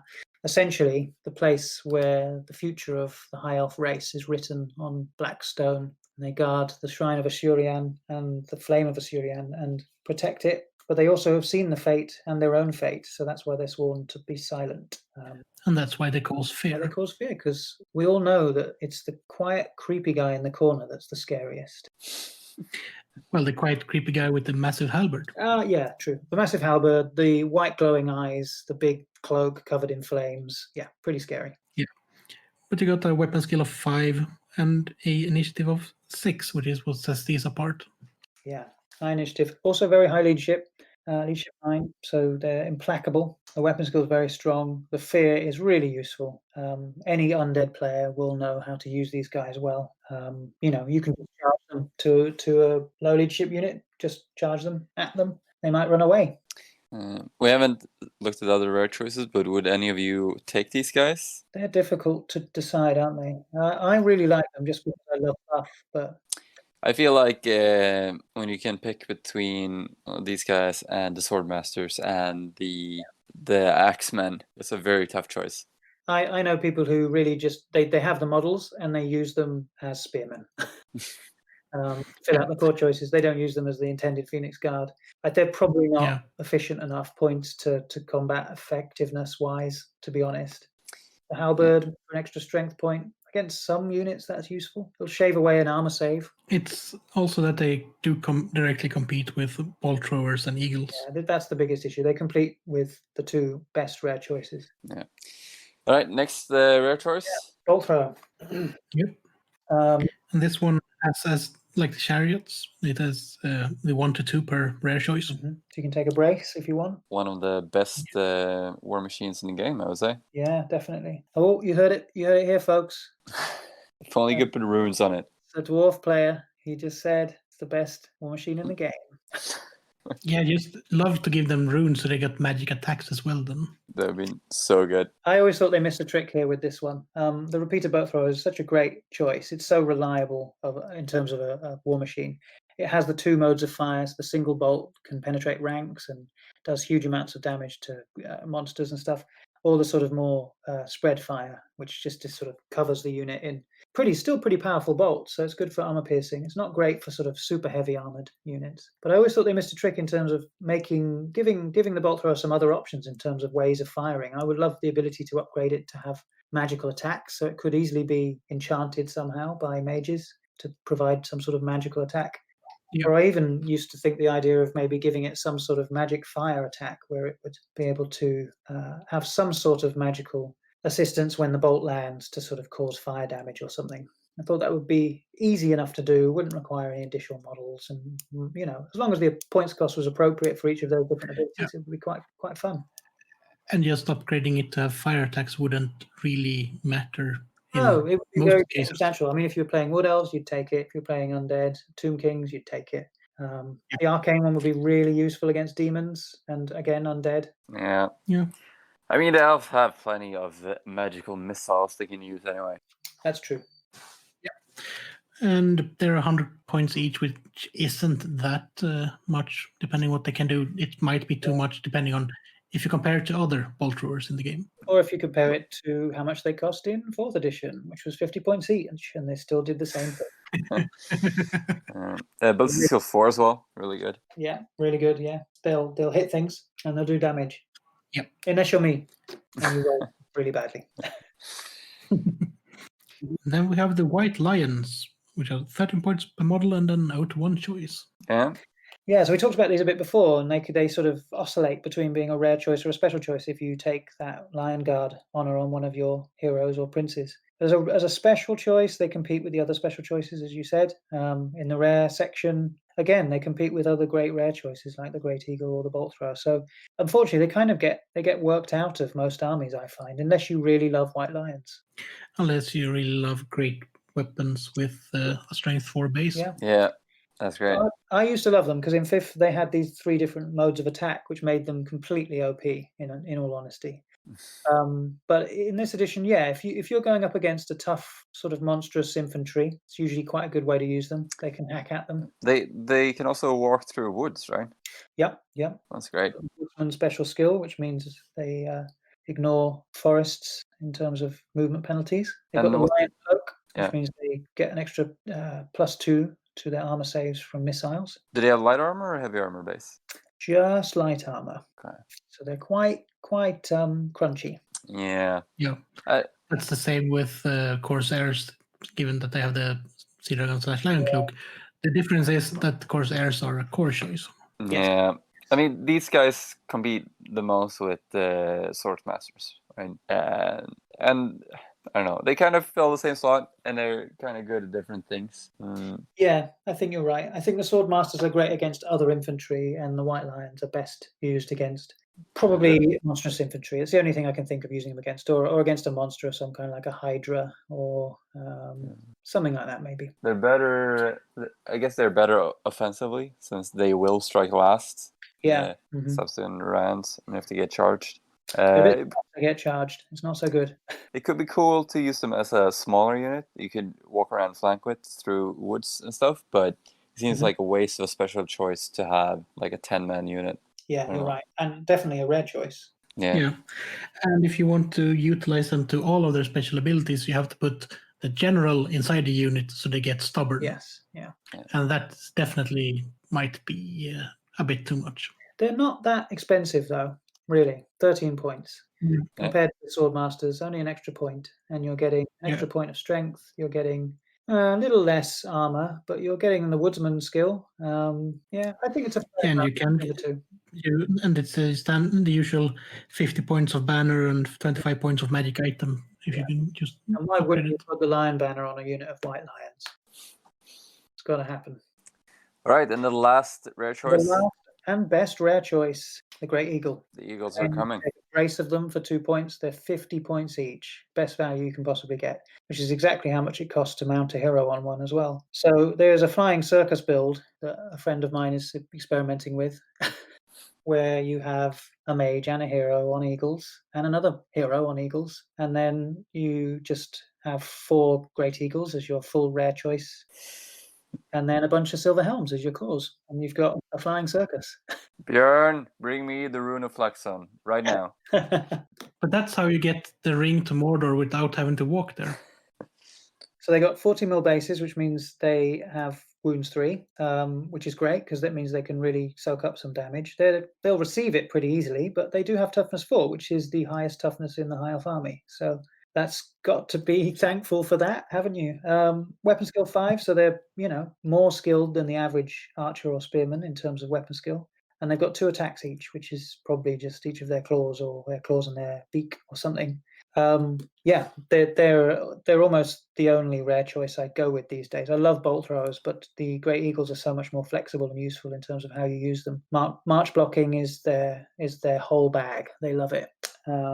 And flank charges, rear charges, supporting rolls. If you want to use them to clog up a unit, they're great at taking out chariots. They're really good at that. And other war machines as well. Yeah, it really gives you the edge in the movement game, and that is the game of Warhammer. So yeah, 6th edition's all about that. So it'll give you the flexibility you need to put things where you want to put them, and then support them with the eagles to make sure that your opponents are moving the way you want them to move, which is essential. Yeah, that's it. So that's rare units. That's it. That's the final unit in the High Elf 6th edition army book, because we don't have any flying chariot boats. And we don't have any phoenixes, although I'm pretty sure they were hero choices. That's it. Yeah. Right. I don't know if we should do the magic items. We've been going for we have quite been a while now. Yeah, I was just thinking we could do a quick overview of the special characters just for flavor, and then. Yeah, they're quite fun, aren't they? Let's not get too involved. Yeah. We'll start with Tyrion. Yep. He's like a short thing in Game of Thrones, right? Yeah, that's it. That's one. The imp. Yeah. He's also the defender of Ulthuan, the second one to hold that title. Yep, he's inherited the title that Anarion started all those thousands of years ago, 4,500 years ago. Yeah. He's quite a beast. He's a monster. Really. Yeah. And he's also 5. It's his horse, Malandir, who has got a movement of 10, a weapon skill of 4. So this is just the horse, folks. Strength 4, toughness 3, wounds 3, a horse, wounds 3. Initiative 5, 2 attacks, and leadership 7. So the horse could probably lead the army. I'll let you do Tyrion, because that's where it really gets silly. Well, weapon skill of 9, ballistic skill of 7, strength 4, toughness 3, 4 wounds, initiative 10, 4 attacks, and a leadership of 10. God damn, initiative 10? Yep. I think only greater demons get that usually. Yeah. Yeah. And if you take Tyrion, he just overrules the intricate court rule. Yeah, he's always General. He's also 585 points. Yeah. But it's got some silly magic items as well. Yeah, but 35 points of that is the horse. And I'd take 35 points for a general for an army any day. A general with a movement 10. Yeah, brilliant. He's also a great model, one of the most striking models that I remember from in every edition. Yeah, I quite like both versions of him. Yeah, the 6th edition one is a bit more annoying because it comes on a larger base. Yeah, that's true. Mine, so he's just on a regular cavalry base. I got rid of the elf on the bottom, the dead dark elf. Yeah. I didn't want any Drukai on my base. But it comes with a slew of special rules. We're gonna just mention one or two, I think. Yeah. Because I got the Dragon Armor of Anarion, which gives him a 1+ armor save and a 4+ ward save. And with the exception of this improved save, the Dragon Armor of Anarion follows the normal rules for Dragon Armor on page 15. Immune to fire, basically. Yeah. They could just have mentioned that he's immune to fire instead of just that. Like they could have just said that, couldn't they? Why do they have to point to the page? Anyway, that basically makes him as tough to kill as any Chaos Lord, pretty much. Yeah. And since he's cursed, he also gets, as soon as Tyrion is reduced to 1 wound, he gets a 2+ ward save for the rest of the battle, including after the heart. Because I got a Heart of Avalon, which basically counts as, if he dies, he returns to life with 1 wound. So this is after that. Yeah. So this replaces the 4+ ward save. Note that if an attack will inflict multiple wounds, for example, a cannonball, then Tyrion will only get this special ward save if he has already been reduced to 1 wound before he is hit. So that's a bit of a caveat. So he has to basically have died once before. Yeah. So he can survive cannonballs to the face. Oh, that's incredible. So he's actually more powerful once he's dead or been dead. Yeah. And this is before we mentioned that his sword gives him +3 strength. So it's a strength 7. Sunfang, that's that incredible sword. Yeah. Also have a bound spell. Yeah. He can cast the Fury of Cain, which is we didn't talk about any of the high elf spells. But we'll you say they're good. we can just mention them briefly when we talk about his brother. Okay, yeah, we probably should. Yeah, that's the best way to do it. So we'll tell you about the Fury of Cain in a bit. Welcome to the next character in the book, which is Niklas, High Lore Master of the White Tower, a 630 points character. Yeah, that is quite the price tag, but he is the most potent mage in the old Warhammer world. Yeah, he's the guy that taught the whole Empire how to use magic. Yeah. He has some interesting rules in 6, though. He has sort of 2 stat lines, essentially. I think this has probably been mentioned before, but he has 2 different forms, essentially a sort of fighting form and a magic casting form, for all intents and purposes. So he drinks a potion, and the potion turns him into one of these 2 stat lines, essentially. So he's either got Saruar as a stat line or Sharuar as a stat line. Hard to tell the difference when you say it. Anyway, so the first one, this is his sort of mage stat line. Movement 5, weapon skill 3, ballistic skill 3, so just like any other mage, not very good at fighting. Strength 2, so actually worse than most mages, and this is because of the Curse of Anarion. He's got the sort of crippled nature. It's because he used all his energy in the threesome. Yeah, that's true. Toughness 3, wounds 3, initiative 5, attacks 1, leadership 10. And then in his fighting form, he has movement 5, weapon skill 6, ballistic skill 4, strength 3, his toughness is 3. So his strength has gone up as a result of taking the fighty potion. His wounds stay the same, wounds 3. Initiative has gone up, 6. Attacks go up to 3, and then leadership stays at 10. He automatically comes with the Channeler Honor, and he's got the Sword of Teklis, which is a sword that he forged himself in the Tower of Hoeth. Yeah, should mention that the Sword of Teklis is all hits from the Sword of Teklis wound on a roll of 2+ and armor saves may not be taken. Casual. Yeah. Great.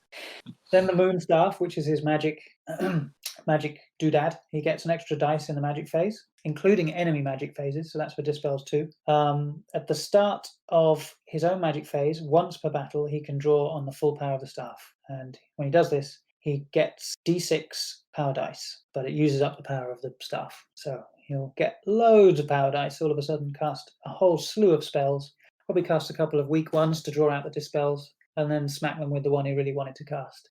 Yep. And the two stat lines is also tied to, he starts off as a level 4 wizard, and as long as the last potion he drank was Saryor. This will remain the case. However, while he's under the influence of Saryor, he will count as only as a level 1 wizard. So if he drinks out the potion, he becomes a level 4 wizard again. So it depends on if he wants to beat something with his sword or cast a spell. Yeah. All right. I know that these two guys are like what line does he start on? He starts on the Sarwar one, the one with level 4 wizard and the mage one. So yeah, he's basically only ever going to drink it to turn himself into a combat guy. It's on the potions of inner strength. It says at the start of the battle, Teklis will be under the effects of the potion of Sarwar. After at any time he may choose to drink the other one. That's it. I've never fielded him, so I've never had cause to read up on these rules. But it's 630 points, and you need the permission of your opponent. Yes, exactly. It's rare you have to. These two guys are usually the argument for why you can't have named characters in tournaments. I think you're right, Niklas. This is the reason that usually exists as a rule. Yeah. There's one more in the book, and that's Imric, the Dragon Prince of Calador, on his near the dragon, and it's got the Starlands and the Armor of Calador, and it's 675 points. Yeah. That's the last one in the book. Dragon dude. Yep. I think there's nothing particularly special about him, really, is there? He's not. He's just a. He's a slightly better prince on dragon. Slightly better. I think that the only main difference really is that you got the Dragonkin rule, which is no dragons will fight Imric. If they are in base with other models, not in a challenge, then they fight them instead. Otherwise, they may do nothing. They may, of course, fight Minotaur if he's still alive. So if you start in battle with a Dark Elf on a dragon, that dragon won't fight Imric. Yeah. Nice.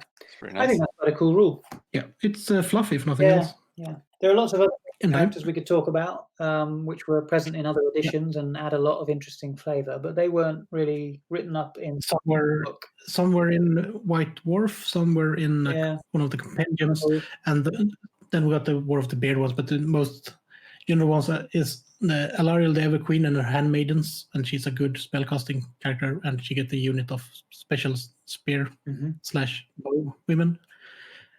And the two versions of Eltharion. Yeah. And Corhil. And I don't think Cariadran was ever given rules in 6, was he? No. I think there's a way you can make him, essentially, for all intents and purposes, with a series of different magic items.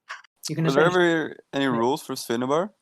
Nope. No. He's just the king. No. You could take Sea Lord Aislinn, just assumed to be your leader in the sea patrol list from Storm of Chaos. And he really just doesn't have any special abilities other than the ability to an army-wide ability to do the premature bombardment. Yeah, could also mention that after the Dark Shadows campaign, the High Elves got access to a lightning claw, a set of power armor, and a flamer. Yeah, they did well in that campaign, so they got the best items. They came second in that campaign, so that was why they got the best items. Because the Darkest won that campaign and got worse items. Shall we just quickly go through High Magic and then we can call it a day? Yeah, that sounds like a good idea. Because I don't think we can do this without mentioning it. So people will be up in arms. Yeah. So usual rules for generating a spell, you roll for it, but of course with the Seer Honor, that is moot. You can choose what you want. And regardless of what you roll, your mages will always know the Drain Magic spell, which is the sort of 0 result on the chart. So you usually roll 1 to 6 to determine your spells for each mage, and then you count down. So Drain Magic is simple, sort of basically just shuts down the magic phase, depending on what level you want to cast it at, either 5+, 7+, or 9+ on a 2d6. It will give you different results. So I'll just read the description because it's probably easier. The spell can be cast at 3 different levels. Choose before you attempt to cast a spell. The casting number varies accordingly. So level 1, 2, or 3. Level 1, 5+. Level 2, 7+. Level 3, 9+. And then you discard certain dice rolls. You discard 6s, 5s and 6s, and 4 5s and 6s. So whichever you choose, the spell may be cast on a single enemy wizard within 24 inches of the caster and may be cast into close combat. If successful, the victim's spells will be weaker. When the victim rolls to cast a spell, discard any rolls of 6, 5, or 4, depending on the level of the spell that you cast successfully, before calculating the total caster value of the spell. Note that as the dice are discarded, any irresistible force and some fortune's fickle results are ignored. So essentially, it can really mess up the opponent wizard's ability to cast his spells. Yeah, that sounds really good. And every mage knows it, so quite useful to just shut down the enemy mage. Yeah. Yep. Relatively easy to cast. Not as easy as Walk Between Worlds, but that's got a different function, and that's the next spell. As the mage intones this ancient incantation, he begins to fade from view, becoming as insubstantial as a ghost. This is on a 4+. Do you think this is what happened to Belcohandris? He just cast this spell, and then everyone thought he was dead, but he just couldn't uncast it, so he just became a ghost? Possibly. Or just trapped in some kind of time loop, casting that spell, fading a bit, casting that spell, fading a bit, and just returning to... Yeah. It's basically a High Elf Groundhog Day. That's what happened. This only affects the caster, and only if he's on foot, the caster becomes ethereal. He can only be hit by magical weapons and can move through obstacles and through impassable or difficult terrain as it was open ground. The caster is affected by spells as normal and may cast spells himself and fight as normal, last until the start of the caster's next magic phase. Is this useful? Yeah, I always wondered what kind of use this has. I think it just really protects your mage from getting into combat, which can be a problem. I can't think of any other use really, because if you want to maneuver him through difficult terrain, maybe that's useful to get him into... Moving through a wall? Yeah, maybe. That's the only thing I can think of. Yeah. I've never thought it being that useful, to be honest. It's definitely not one I choose when I use the Seer Honor. Yeah. No. All right, next one. Next one's great. Love this one. Curse of Arrow Attraction. 6+ to cast. The air around the victims shimmers with magical energy as it warps and twists. This may be cast on an enemy unit within 24 inches of the caster. Any missile fire directed at the unit in the following shooting phase may re-roll any failed rolls to hit. If the unit is targeted by a template or breath weapon, then you may re-roll to hit any models which are partially covered. The curse has no effect on close combat. So this one's great, especially if you've got those Illyrian Reavers or those archers or the bolt throwers. Brilliant. Set this up. I once tried a build which was just built around this spell, and I had 3 level 1 mages. They all had Seer, and they all had Curse of Arrow Attraction selected as their first spell. I bet people loved you. It was a silly... No, it didn't... Well, it was an awful build because it wasn't balanced. And then everything else was archers and bolt throwers. And of course, it's fine for the first 2 turns, and if you get first turn, it's great. But ultimately, there's no survivability to that build because once they get across to you, you're toast because everything's squishy as heck.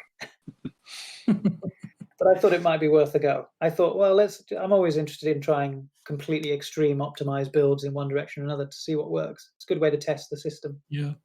The next one is Fortune is Fickle, and it remains in play, and 7+ to cast. And to normal folk, there is no effect, but to those with the witch sight, it is obvious that the victim has been set upon by malign spirits made from the very stuff of magic itself. These creatures drag and pull at the unfortunate spellcaster, distracting and confusing his attempts to work magic. And this one was mentioned in the Drain Magic text, for those who might want to know that. This may be cast on an enemy wizard within 24 inches of the caster and may be cast into close combat whenever the victim rolls any doubles, even a double 6, to cast a spell. It is a miscast.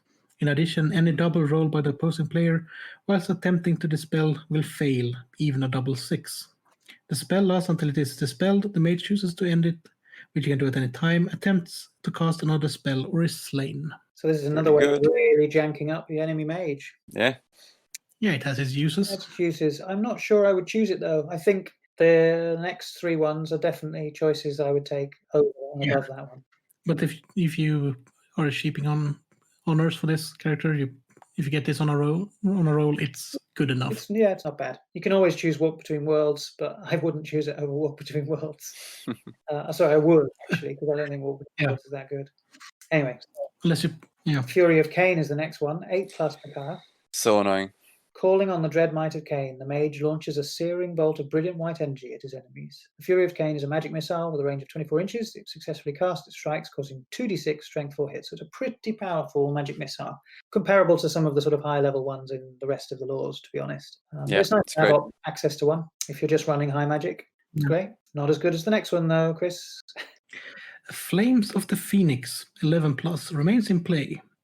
Pure white flames emerge from the air itself and envelop the target, immolating the unworthy foe. You're forgetting, I know you skipped a key word there, Chris. There's scented flames. I'm not sure why that... Oh, scented. Oh, how did I miss that one? What is the smell of these flames? I love the idea that that's important somehow. They start, the enemies there stood there and they're just going, what's that smell? Vanilla. It's vanilla. Yeah. Vanilla and passion fruit, I think. Is it lavender? Oh, I think you're on fire. Oh, what the hell? This may be cast on an enemy unit within 24 inches. Each model, including characters and unit champions, takes a strength 3 hit immediately. If the spell is still in play at the start of the caster's next magic phase, each model in the unit takes a strength 4 hit. Oh, that's the smell. The scent just lingering in the throat. If still in play at the start of the caster's following magic phase, each model takes a strength 5 hit, and so on, with the strength increasing by 1 each turn it remains in play. The spell lasts until the mage chooses to end it, or attempts to cast another spell or is slain. Yeah, it's a good one. Those flames just keep getting more and more painful. It's like all of those flowers at Christmas that just stinks up to everything. Or like a Stilton that you're leaving to age becomes Lord of the Fridge. They just forget in the back of the fridge, and you just realize, I really need to clean the fridge. Yeah. That's the Flames of the Phoenix. It's great, isn't it? Really useful one. This is the one that I find a lot of opponents are most afraid of, to be honest. They don't want this one to get off if they can avoid it, because it really starts to chew away at their favourite unit that you've probably casted on. Yeah, there are a few of these remains in place that are really nasty if they get to build for a couple of turns. Yeah.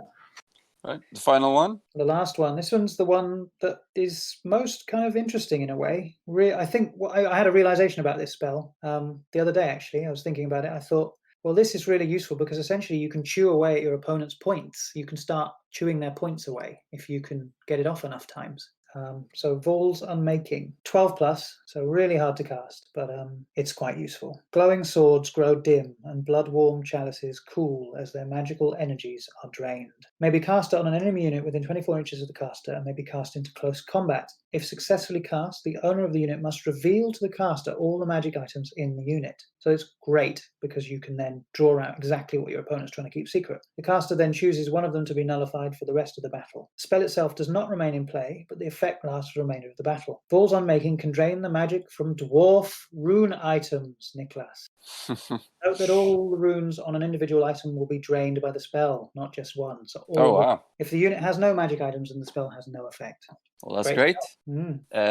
You could draw out the runes of a Stone Thrower as well, for example. Yeah, I never thought of that. That's a good point. Get rid of the reroll to hit and +1 strength in one go. Useful one. Ooh. That is, really if you can breach the dwarf magic defense.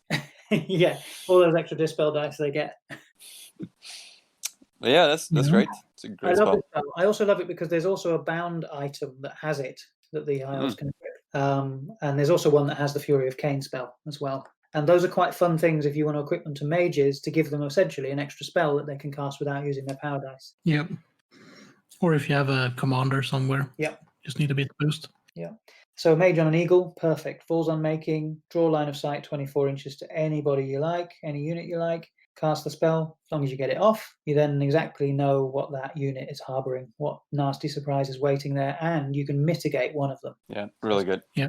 Also, if you use the ring on a commander and he is in a unit that faces the enemy blob, or so to speak, that you know has a character in it, you can still cast it into that unit because you can cast the spell into combat. Yeah. Mm-hmm.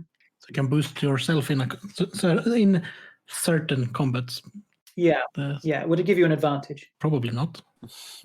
In general, I mean, probably not. Yeah, of course. There are better rings you could use if you really want to put a ring on a commander. Yeah, so that's it. That's the high magic, which is probably the apotheosis of high elf craft, their ability to use high magic. Yeah, good way to end the episode to talk about what the elves are really about. Yeah, magic is one of their key strengths. For sure. I have run a non-magic army in the past where it's just heroes kitted out to be tin cans. And that's quite good too, but you do lack the ability to dispel your enemy's magic. So you have to bolster that with ward saves or magic banners that give you dispel dice when they're specifically targeting units, that sort of thing. You always have to balance it out. And as we've said a few times, I think that's the way high elves are used best. You have to use them in concert with each other. The units always support each other. You can't really send in soul units to do one job. So there's no real Death Star unit in a high elf army. Some might seem like they are, but they won't perform in the same way as a Death Star will in any other unit or army list. Yeah. Strength in numbers and supporting each other. It's all very friendly. Yeah. That's why almost all of the 6-dead builds for high elves had some kind of MSU in them. Yeah. That's a good way to run them. Doesn't look so cool. Don't have giant blocks of cool-looking spearmen with lovely shield designs, and we don't have the massive blocks of silver helms. Yeah, huge, giant, lumbering blocks of silver helms crashing into things like a wave of steel. They look great in photos. They don't work on the table. No, they don't. It's a shame, really. Yeah. But we should round this off, and thank you for coming on and being knowledgeable and stuff. And it's been really fun. It's starting to get a bit warm in here, so that's why I'm starting to fade a bit. Yeah, I'm pretty much cooked. Yeah, but it's been fun, and it's always nice to have more than just the usual cast on to discuss because it's nice to get all that extra knowledge into the podcast. Yeah, nice to have a chat. I've been talking with you on our Warbands campaign chat on.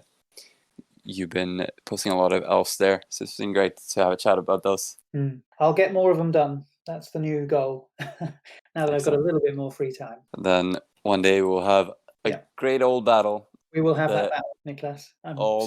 All the units you want. Just fill them with all the magical items you could possibly imagine. Yeah.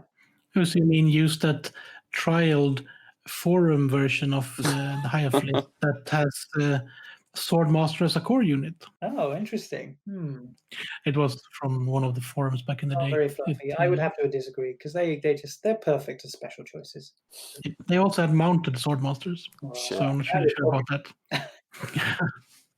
My forum ideas I had when I was a member of highelf.net. That place was rife with all sorts of interesting ideas for how to improve the High Elf army list, and it had so many ideas I wanted to explore and do. And that's part of the reason the Monolith project that I was working on started, because it's quite interesting and fun to try and run. It's so good looking. You have to finish it. I need to finish it.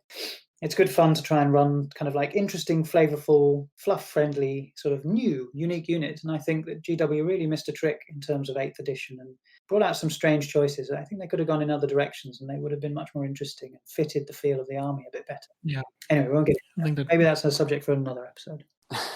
Complaining about 8th edition. That's half of our episodes. Could you just have an episode about what could have been? Yeah. Well, we'll definitely do a War of the Beard one. I'd love to be involved in that. Yeah. I reckon we could have you back, given that our resident dwarf expert is still in this chat. So, but I'm gonna round this off, and we probably will catch up later. By all means. So, thank you all for listening. Thank you for coming on. Thank you, Niklas, for just sitting there, so to speak. It's been my pleasure. For just putting up with all of the elf talk. I think Niklas had some really important questions he raised. He's very good at that. Good at not knowing things. That's what I do. Yeah, but see you all in the next episode, and hope you enjoyed this one. Stay hefty.